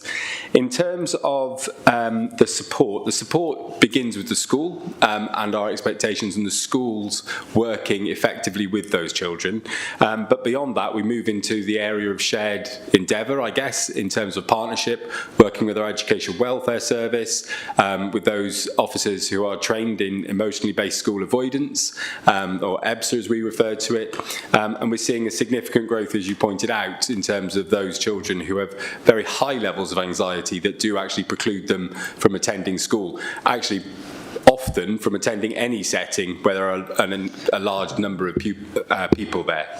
So we're working through that graduated response through the EBSAs, involving our educational psychology service as well to try and work with those children. It's highly bespoke. We treat every child as an individual, every pupil as an individual, which means often there'll be people working with families directly, going to the home to try and bring them back to school. It's not an immediate return. It will often be a long-term phased return, but it is really important that that's the line we hold, and it is about bringing those children back to school, because there are significant benefits in terms of socialisation as well as the educational benefits of actually that happening. I guess the two kind of ultimate points in which it kind of can end in terms of parents deciding to take their children to be electively home educated, again, is an area of growth across Wales. We do work extensively with our population of children who are educationally home educated, or electively home educated, sorry, and we do that through one of our education welfare team who works specifically to that population. And the other part is, because often learners are experiencing such extensive levels of anxiety, they often cross over the threshold into being certified by consultants in terms of being unable to attend school, and then they access our PRU-led EOTAS, education other than at school provision there. So we hope that our graduated response meets their needs. If not, those are the two places where they can kind of end, as it were. But we're working very hard to reduce that number all the time, and it's a key area of discussion, both locally, regionally, and nationally. And Will, just for clarity for any resident who's watching this now or later on, the report identifies that the latest position is that in secondary schools, amongst all pupils, it's 1 in 10 is not attending school, and for those who receive free school meals, it's 1 in 5. So 20% of children who are receiving free school meals are right now not attending secondary school. 1 in 10 for all pupils. Does that 1 in 10 exclude the group of children? So that's a very specific, important bit of data that residents might want to really understand. Yeah, and that has to be a key part of understanding those different populations, understanding what brings them to school, what diet of curriculum actually means they want to come to school and is engaging for them. Again, that pattern of differential between EFSM learners, those learners who are eligible for free school meals, and those who are not eligible for free school meals, is a pattern that's repeated elsewhere.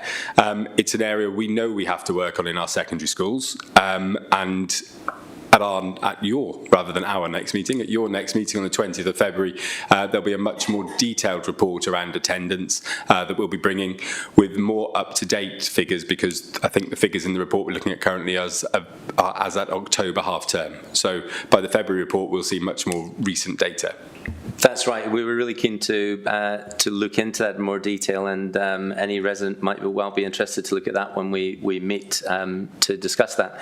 Through this meeting, I think I would be very surprised if colleagues at the committee would not agree that what we would be really keen to extend this message out to any parent, anybody watching, whether it's a pupil or a parent or a guardian of school-age children, that the very best place for their children is at school. It's so important that we don't just follow any national trend. We're Monmouthshire. We can actually be as good as we need to be, and through this committee, we would, I hope, colleagues, that you don't mind if I extend that plea really to parents and guardians to above all ensure that their children are at school, because they're in every aspect of their life, including education, they will be in a better place for the most part. Thank you for allowing me to say that. Moving on, to, Councillor Pavey, were you satisfied with that or those answers? Did you have any follow-up? No, that's fine, Chair. And as the Chief Officer said, that we can explore it in greater depth, I think, in the next meeting. Thanks. Thank you. Moving on to Councillor Bromfield. And Councillor Bromfield, you had a question or two. Thank you, Chair, and thank you, Leader, for setting out the report. So, yeah, I have 3 questions.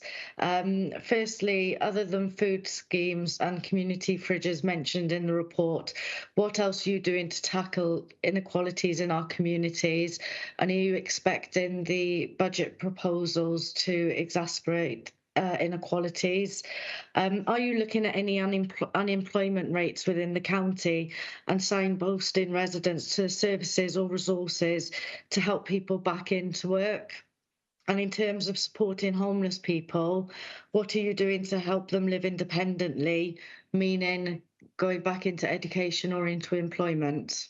Thank you.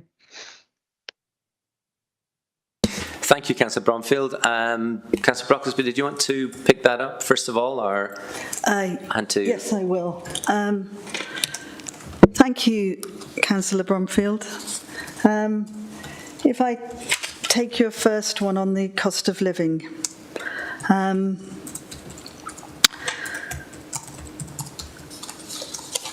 We are doing various things on the cost of living, and I'll just start to outline them in brief and bring in an officer to give you more detail. You're quite rightly pick up on food banks and community fridges, for example.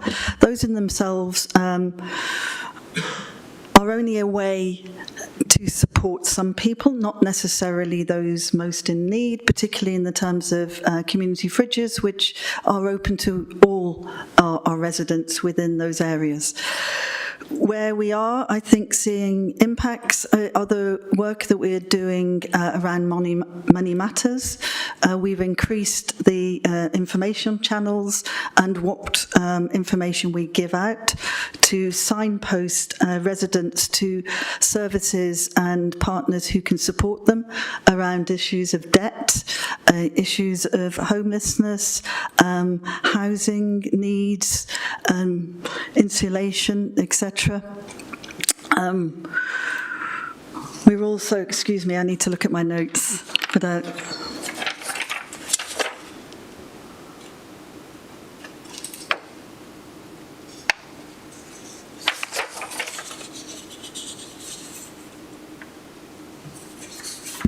Shall we pass it across to Matthew Gatehouse to pick this up? I'll give you to Matthew. Thank you, Matthew. If you could just click off your microphone, Councillor Roberts, please. Yes, yeah, thanks, Chair. And yeah, there's a wide range of activity happening, and it might be my colleague Frances O'Brien as well, if she's on the call, maybe able to come in with some of the points of detail on this as well. And like Councillor Brocklesby, I'm just searching through, because I hope as members and those watching can appreciate this is quite a wide-ranging report covering a whole breadth of activity. So yeah, there's a huge amount of sort of signposting and promotion work happening around the advice and support that's available. The point was also mentioned around some of the effects on this by Councillor Bromfield, and the effects of the budget on different groups of people. And one of the most important things that has been done as new proposals are developed is to undertake impact assessments alongside that work, so that we can understand the effects on the most vulnerable members of our society and ensure that mitigating actions are developed alongside those to really ensure that people are able to access the support and are not harmed by or the effects of some of the things which are being experienced by populations at the moment in the cost of living crisis are mitigated, and the effects of those lessened as much as we are able to do so. Thank you. If I could come back in. I was looking for my notes on those particular issues about what we were doing around the cost of living crisis. And one of the things that we've also done through successful shared prosperity funding is we've just appointed an officer, Sian Nicholas, to take the lead on tackling poverty and food security, to ensure that our work is more focused and it aligns with the work we do on homelessness, money matters issues, and our work that we do in the hubs around signposting. If I come back to the looking at the impact that the budget has, councillors will be well aware, you've just had the scrutiny of our budget proposals that we are facing, along with every other council in the UK, an extremely challenging environment for local authorities. It is, in fact, termed a local authority, local governance crisis. This is after 14 years of austerity and cuts, a disastrous trust budget, and a cost of living crisis. Excuse me, Councillor Brocklesby, this is not a party political meeting. Excuse me, I have not finished. Let me finish, Councillor Neal. No, I will not allow party political comments. You've just made party political comments. We don't allow that at this meeting. So, please. If I may finish my general point, Councillor Neal. You may, but not if you bring in party political points or slogans. Given the situation that we've had, no council is in a position to make a budget which doesn't have to consider savings. I have said clearly that the three principles under which we've made our budget is to ensure financial stability, to ensure that we support those in most need and vulnerable, and to protect our environment now and for the future.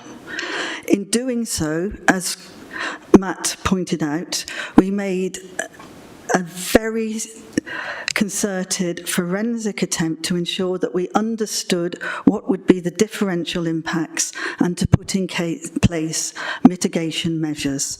And you will read that as part of the budget. No leader and no council at the moment can claim that any budget setting will not have negative impacts.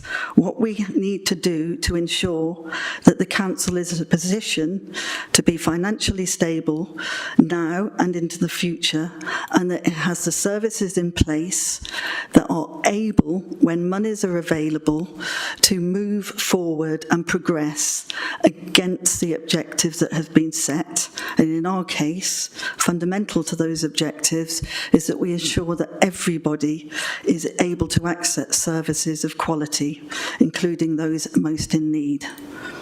So, if I come on to the next point of Councillor Bromfield. Councillor Brocklesby, just pause for a second if you would. We've just spent nearly 2 hours examining the budget. We're now examining the community and corporate plan. So if we could please keep our responses to the questions about the community corporate plan. Now, Councillor Bromfield also asked about what are we doing to help homeless people into living independently. So that would be something pleased to respond to. Yes, Councillor Bromfield did ask me about the impacts of inequalities and of the cost of living crisis, and I needed to put it in that context, but thank you very much, Councillor Neil. And before you interrupted me, I was about to come on to homelessness, and I will bring in an officer on this one. You'll recall in an early answer, I brought up the fact that we had in place a homelessness transition plan. We work very, very closely with our partners to ensure that there is a package of support in place, which an officer will outline to you, to ensure that it is not just about a house, it is about security, it's about prevented people who are in housing falling into debt because they cannot afford to pay the rent, and it is about helping them develop the networks they may need, the support they may need to remain in education if they're under 18, or to seek employment if they are indeed in a position to seek employment. Remember, for some people there may be responsibilities or chronic sickness, or that they are disabled, which makes employment not an option for them. So if I could bring in an officer. Could I ask you please to keep your responses as tight as possible? We've got a lot of questions and we really need to address the questions specifically as much as possible. So please, if I could ask you to do so in your responses. And Matthew, are you picking this up? Yes, thanks very much, Chair. So just to add briefly to the points the leader's made, Leader referred to the rapid rehousing transition plan and action plan that have been adopted, which is about increasing the prevention of homelessness. We've also put in place a broad range of housing-related support, advice with budgeting and managing money, advice on accessing benefits and grants, support with social inclusion, help with daily living skills, etc. So for those watching at home that want to sort of dip into it more detail, it's set out on pages 18 and 19 of the Q2 report. Thank you, Matthew. And Councillor Bromfield, were you satisfied with the responses? Yeah. And moving on to Councillor Buckler, and your questions, please. Thank you, Chair, and thank you, Councillor Brocklesby, for your introduction to the progress in the community and corporate plan. As you say, it's very important. I've got 3 points. Regarding a fair place to live and school meals. One thing that has been flagged up to me is the fact that children from the age of 5 to the end of primary school, 11, are being given the same size portions. Now, as we know, our children grow and they get hungrier, and hungry children don't learn. So I'd be interested to know if this is being factored in, because I have heard of instances where children aren't allowed to go and ask for seconds, but then food is being thrown away at the end of lunchtimes. So that seems to me, something that could be looked at. Regarding a thriving and ambitious place, very important. Mumsshire needs to be thriving and ambitious to survive, really. And with the place-making plans that are being evolved and implemented, I have particular concerns for Monmouth, where active travel routes are being implemented, and there'll be less parking. Parking will cost more. And I know of one particular extremely individual small business who, and they have had to sort of give up because of the onerous task of lower footfall. They're terribly concerned for the future, higher costs in the business rates, and it's meant that we've lost a sort of an exceptional small, independent small business, and it's a real concern. And I'd like to know how the council want to address this. It's the law, isn't it, of the unintended consequences, and what we want is things to get better, not worse, for our residents and businesses. A connected place where people care. This is a particular concern to me, having an interest in farming, but it's the isolation in rural areas. It's often hidden, and and it's difficult to reach these people, but is essential. I went to a fundraiser with fellow councillors the other day for the Royal Agricultural Benevolent Institute, and we had a very sobering talk from one of the officers of this remarkable institution, saying that they've never ever come across such stress and poverty and worry, and it's sort of very much aligned to poor incomes for the rural dwellers, increased council tax costs on farmhouses, the whole thing that costs in getting anywhere from a rural location. I'd really like to see something in your corporate and community plan that can help reach these people, because this situation is just getting worse. So I'd be interested in your thoughts. Thank you. Thank you, Councillor Buckler. Some really interesting areas, and I don't know who wishes to pick them up. Councillor Brocklesby. Thanks, Councillor Butler. Yeah, very interesting questions. I will bring in officers for detailed reply. Free school meals has been a particular interest of mine, and I think you raise an interesting and good point.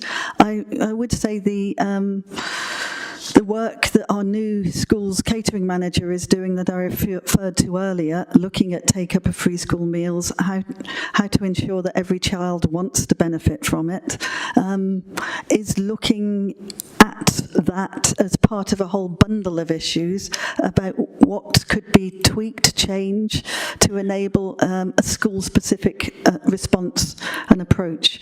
Because we recognise, as you quite rightly do, children's needs are individual, and that relates to food as well, but also it's more than a meal. It's an occasion for connecting with pupils, a social occasion, and also, as you say, pupils and all of us learn better on a full stomach. But thank you for bringing that up, and I hope going forward we'll be able to report and show from the figures that the way we're adapting our school meals is taking account of these issues. If I could bring us back onto the thriving and your issues around Monmouth, I will bring in an officer to look at this. Matthew. Yes, thanks, Chair. I think it's a really important thing, isn't it, for all of us, actually. It's vital that our town centres developed. At the same time, we need to move forward and make those enhancements in a way that build on what makes our town centres great. All of these active travel routes are subject to extensive consultation and community involvement. I'm afraid, Councillor, I don't know the specifics of the Monmouth scheme to comment on the particular case you've mentioned. And unfortunately, Ian Saunders, that was on the call earlier in Leeds on active travel, isn't with us at the moment. But if it's acceptable to the committee, I will get a more detailed response from Ian and provide that to the committee in writing regarding the specifics of the Monmouth scheme. Thank you, Matthew. With regards to the last point that you made, Councillor Butler, I couldn't agree with you more. We do know the levels of isolation, but also mental well-being within farming communities and rural communities is both high and often hidden because of that isolation. We are working with partners such as Mind for specific and targeted support.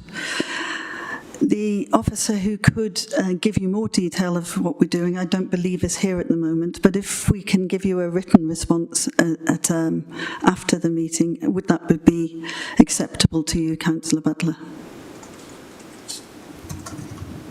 Thank you, Councillor Brockleby. Yes, that would be very welcome. I think it's, as you know, as we've touched on, it's an incredibly important part of our county, and you know, if we can do whatever we can. And thank you, Matthew. Yes, a written response to my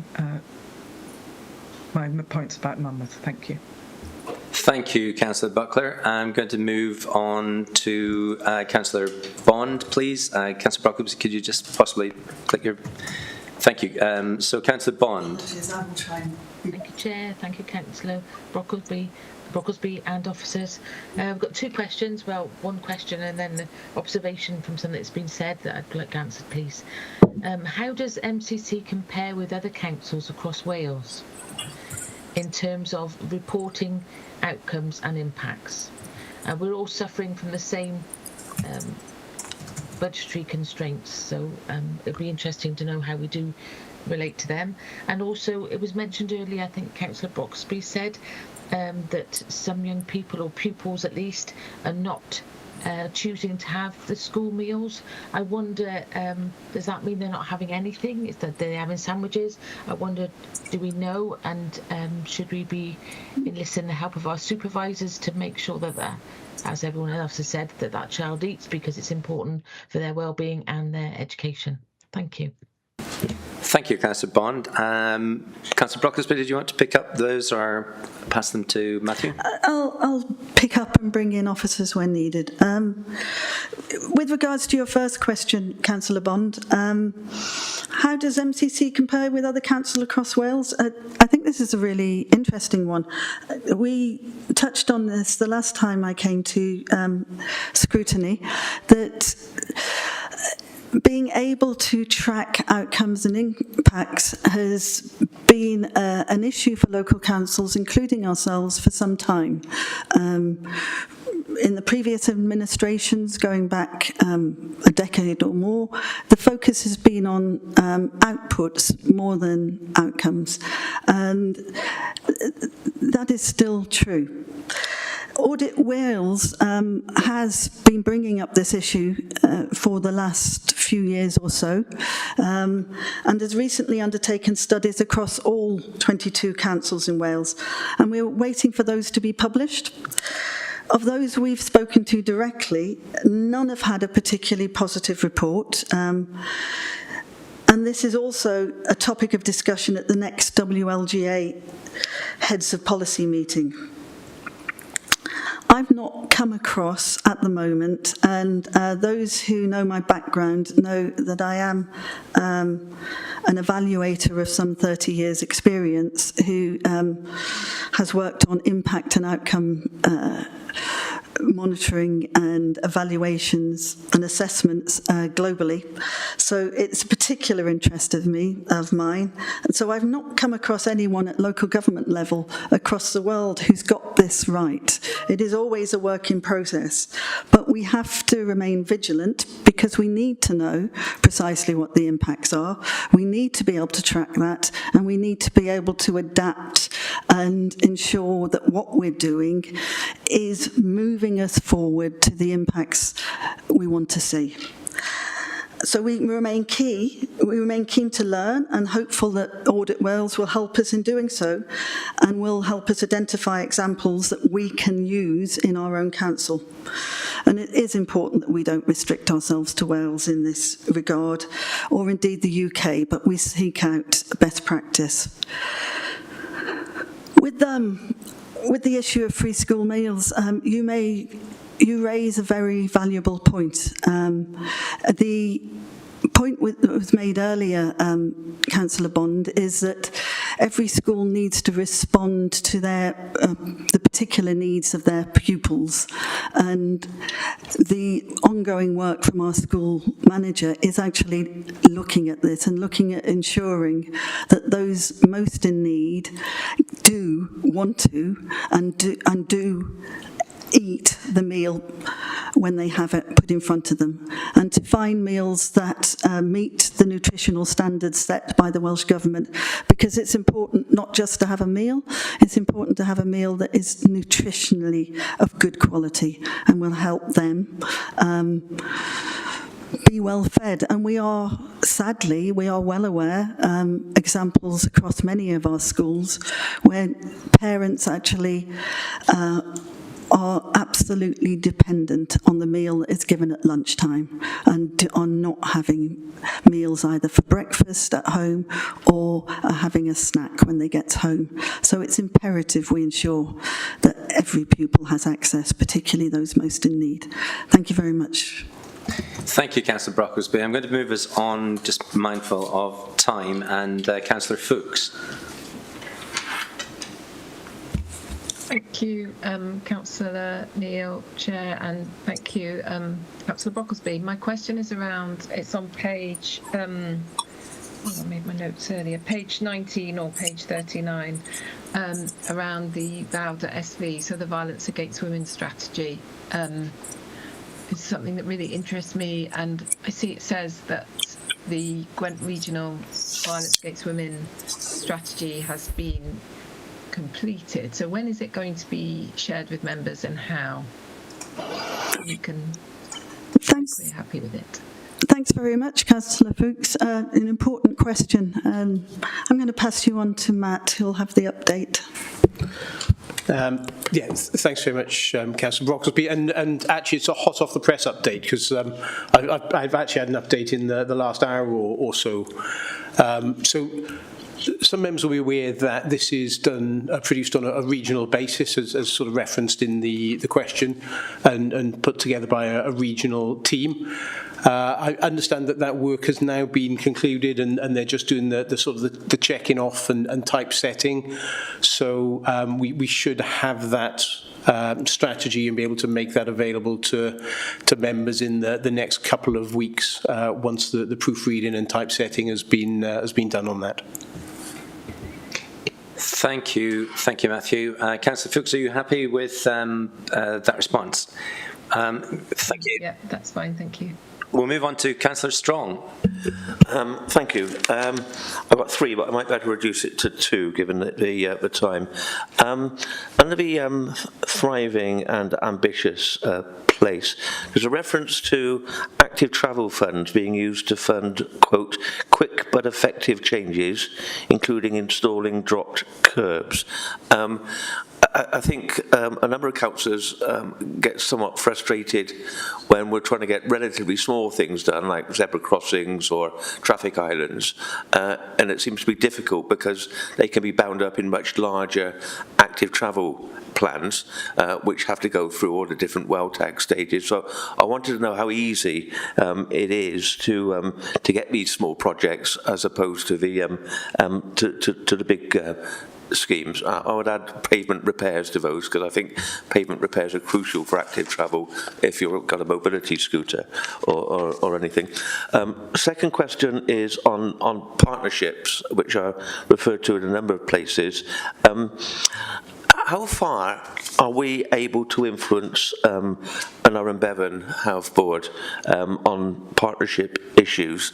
A case was referred to me some time ago where I was told that Flying Start, for example, were losing access to health visitors because an Arran Bevan had more or less unilaterally sort of reallocated them. And it seemed to me that sort of the power balance there was putting us in a position where it would be, difficult in some cases to implement our corporate plan.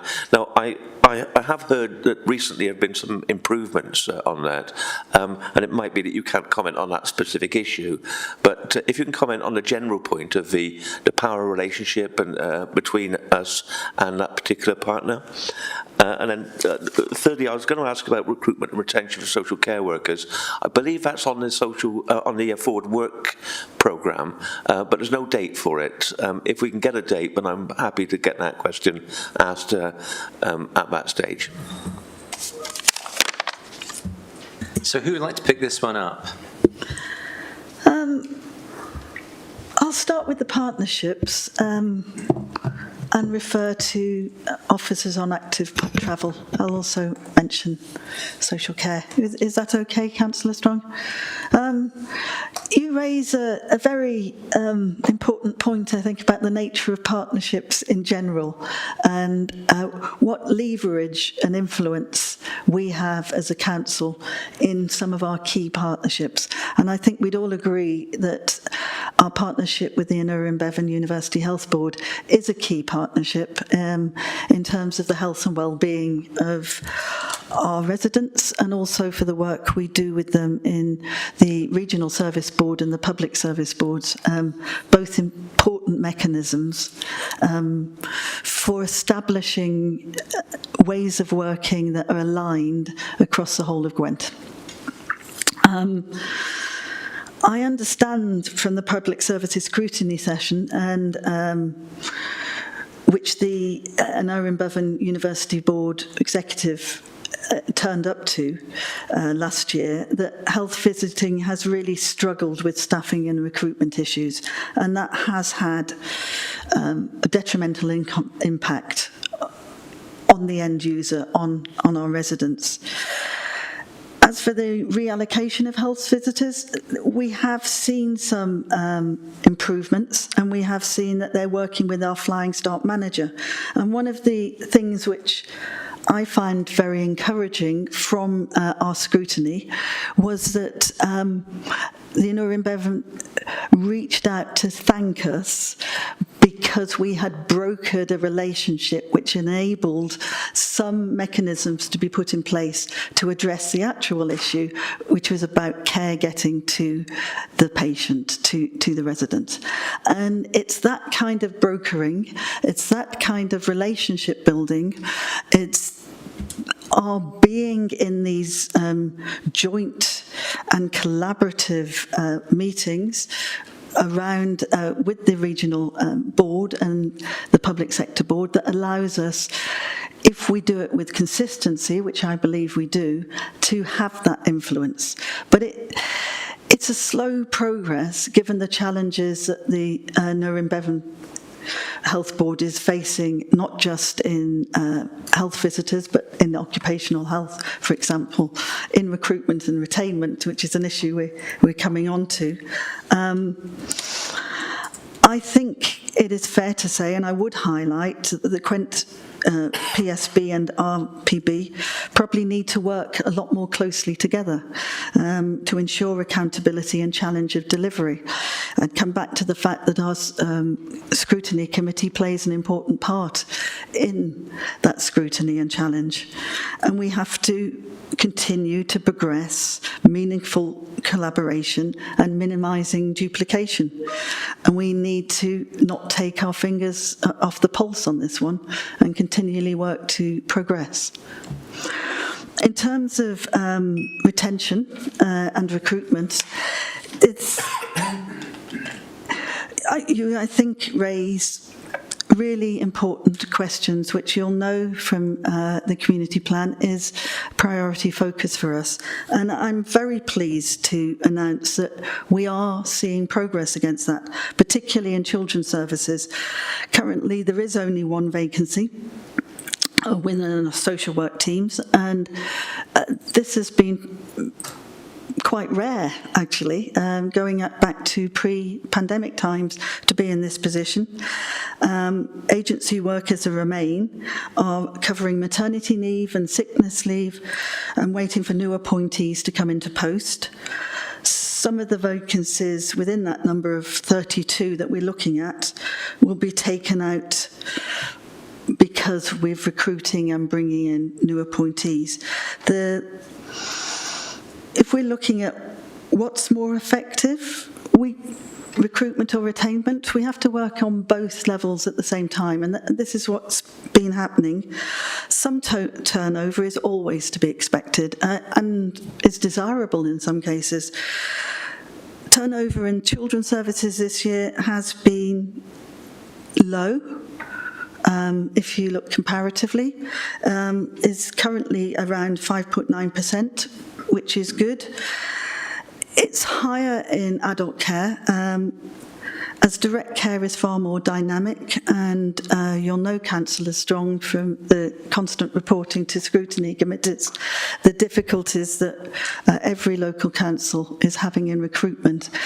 I would say that has improved recently, but it's too early to say whether that is a positive trend in the right direction. If I could move you on to Matt to talk about active travel.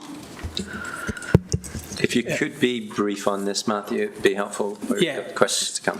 Certainly, Chair. So the point, I suppose, was focused on the quick wins, the smaller scale improvements. So the funding is mainly targeted at the big routes, as councillors will be aware, being incredibly successful in that regard. There is a smaller pot of funding available of circa £150,000 per year to us.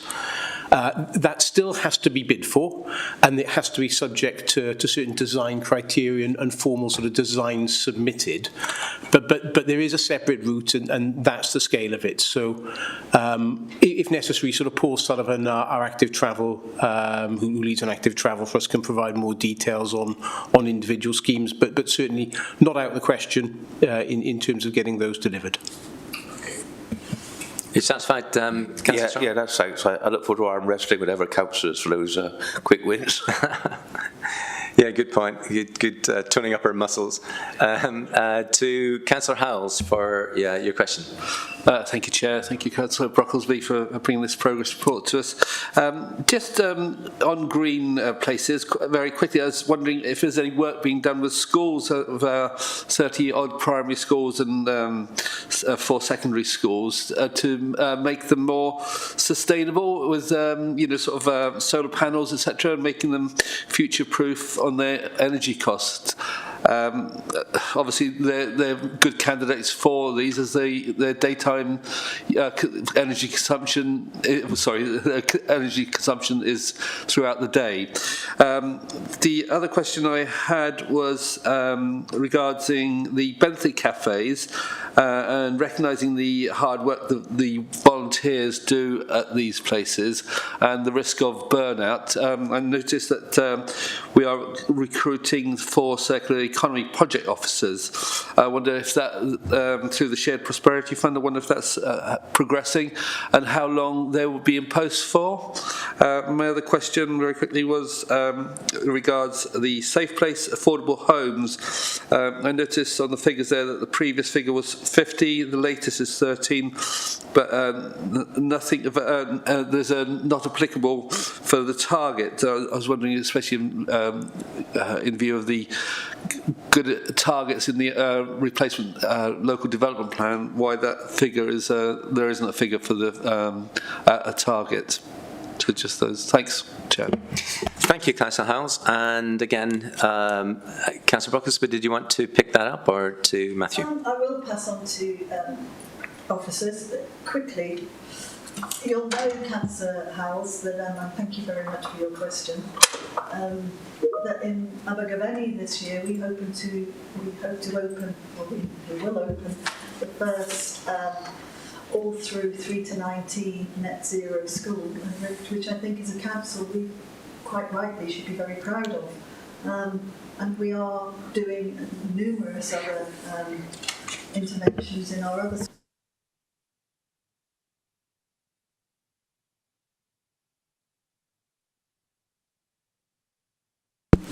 Yeah, okay, thanks. So, apologies, I didn't, I'm so conscious that I'm not touching the button, I'd forgot to switch on.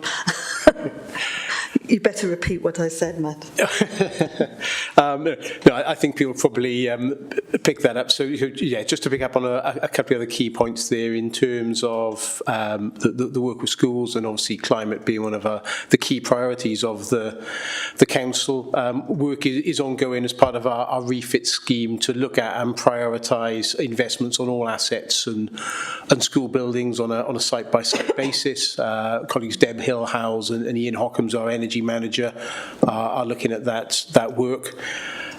You mentioned there the funding in place for the officers on sort of circular economy in communities, and that funding has been secured through to March 2025. Thank you, Matthew. And Councillor Howes? Just a final point about affordable homes. Yep. There was no figure there for the target for 23-24. Councillor, I'm afraid, if it's right, I'll have to. I'm not on top of that detail at the moment. Do you mind if I just have a look at that and come back to you with a written response? Because I'm conscious, well on microphone in front of the public, I don't want to misconstrue any of those figures. Thank you, Matt. No problem. Thank you, Matthew, and it would be good if you could also just advise, pass that through to Robert, and he can share that with the committee, and we can make sure that that's passed in through the minutes. Thank you, Councillor Howes. Just a couple of questions, if I may, to finish. It's worth, I think, saying that there's a lot of work that goes into the daily activities of the council, and we celebrate the improvements where we can see them, and there are some improvements here, and people are to be congratulated for achieving improvement where that's been done. So I just would like to register thanks to so many of our employees who are busy not in providing a number at the end of it, but actually demonstrating improvement. But if I could just ask a couple of questions around first of all, the overall community and corporate plan. Residents might well be interested in whether or not we can afford this plan. We've just looked at council tax proposals of what is of 7.5%, which is at least 3 times the forecast inflation rate of most economists for the coming year, for 24-25. So residents might well very reasonably say, can we afford this plan? And secondly, do you think residents and service users and businesses would agree with our scoring, our assessments? Why don't we hand that over to them? Why don't we say to them, you score us? You score us in our services. You score us in our community and corporate plan against our 6 objectives. Why would we do this ourselves and always be putting ourselves in a position of being criticised for marking our own homework? And we might find that residents, businesses, service users would actually increase the way that they assess the score to be, or something different. But why not do that? Thank you. Thank you very much, Councillor Neil. You raise an important point about affordability of ambition, and a point which all councils across the UK are being forced to look at, and have been forced to look at, not only during this budget setting, but in the previous year. That's why I have asked officers to come together with strategic leadership team in the coming weeks to review our community corporate plan and to assess it in the light of the budget settlement we have now and the coming challenges we know we will face, not just this year, but in the following 2 years. We have a responsibility to maintain the financial stability of a council. I can tell you now, Councillor Neil, while we are in administration, we will not be going to a point where we have to face a 114 notification.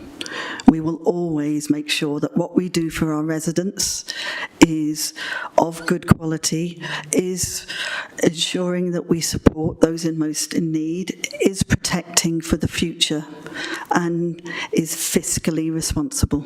And I take your point, we need to look at that. And that's why I have already, as I said at my open remarks, asked Cabinet to come together with the Strategic Leadership Team so we can really reflect on where we go over the next 2 years or so. With regards to the issue about scoring, marking your own homework, it's a valid point, Councillor Neil, which I think is exercising the brains of most officers across most councils in terms of how we do better consultation and engagement, and it's something that we take very seriously. In terms of very specific interventions, we as a council have always put in place an opportunity for feedback, for consultation, and for ensuring that our residents, the end users and businesses are involved in saying whether they think it worked or didn't. I would be the first to say and to put on record, and I have done, that we can do better. And we do need to do better, and we need to find ways of doing better, which is commensurate with the resources we have in place and the type of interventions that we have in place.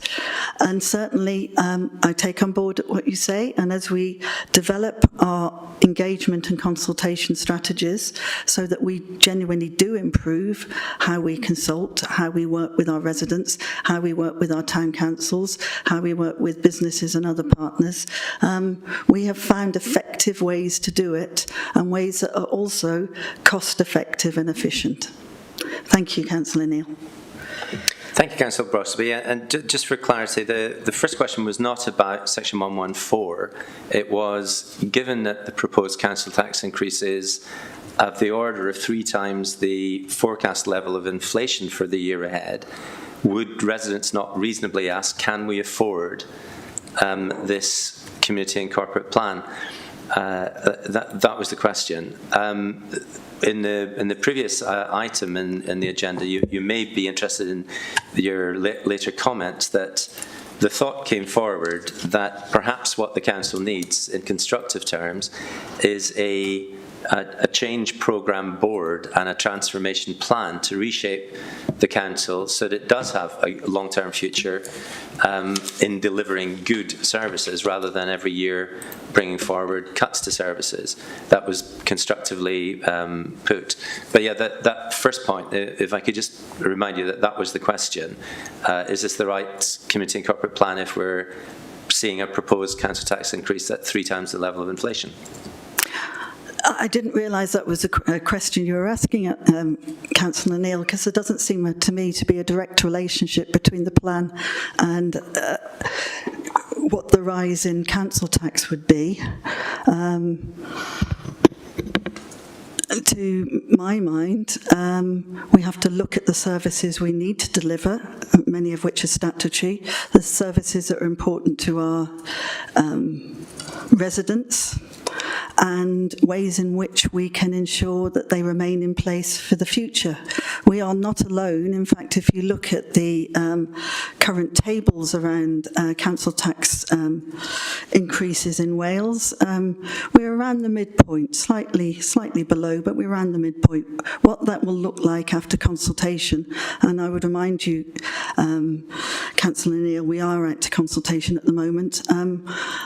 I wouldn't know because we have to look at the feedback we get, and thank you very much for your feedback and the feedback from councillors here.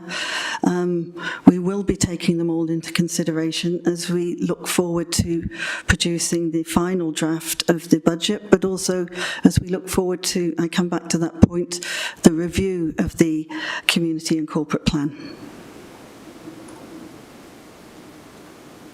Thank you, Councillor Brocklesby, and thank you also for being at the meeting to take those questions from the committee, and also to Matthew and Hannah on standby for any other points that you were ready to come in on. So many thanks for that, and we'll move on to... Could I just say, Councillor Neil, thank you very much for inviting me. I very much appreciated the challenge and questions from all councillors, I think it will really help us as we go forward to improve the way that we report on progress, and also, more importantly, that we improve the way that we do business with our residents and our partners. So thank you very much, Councillor Neil.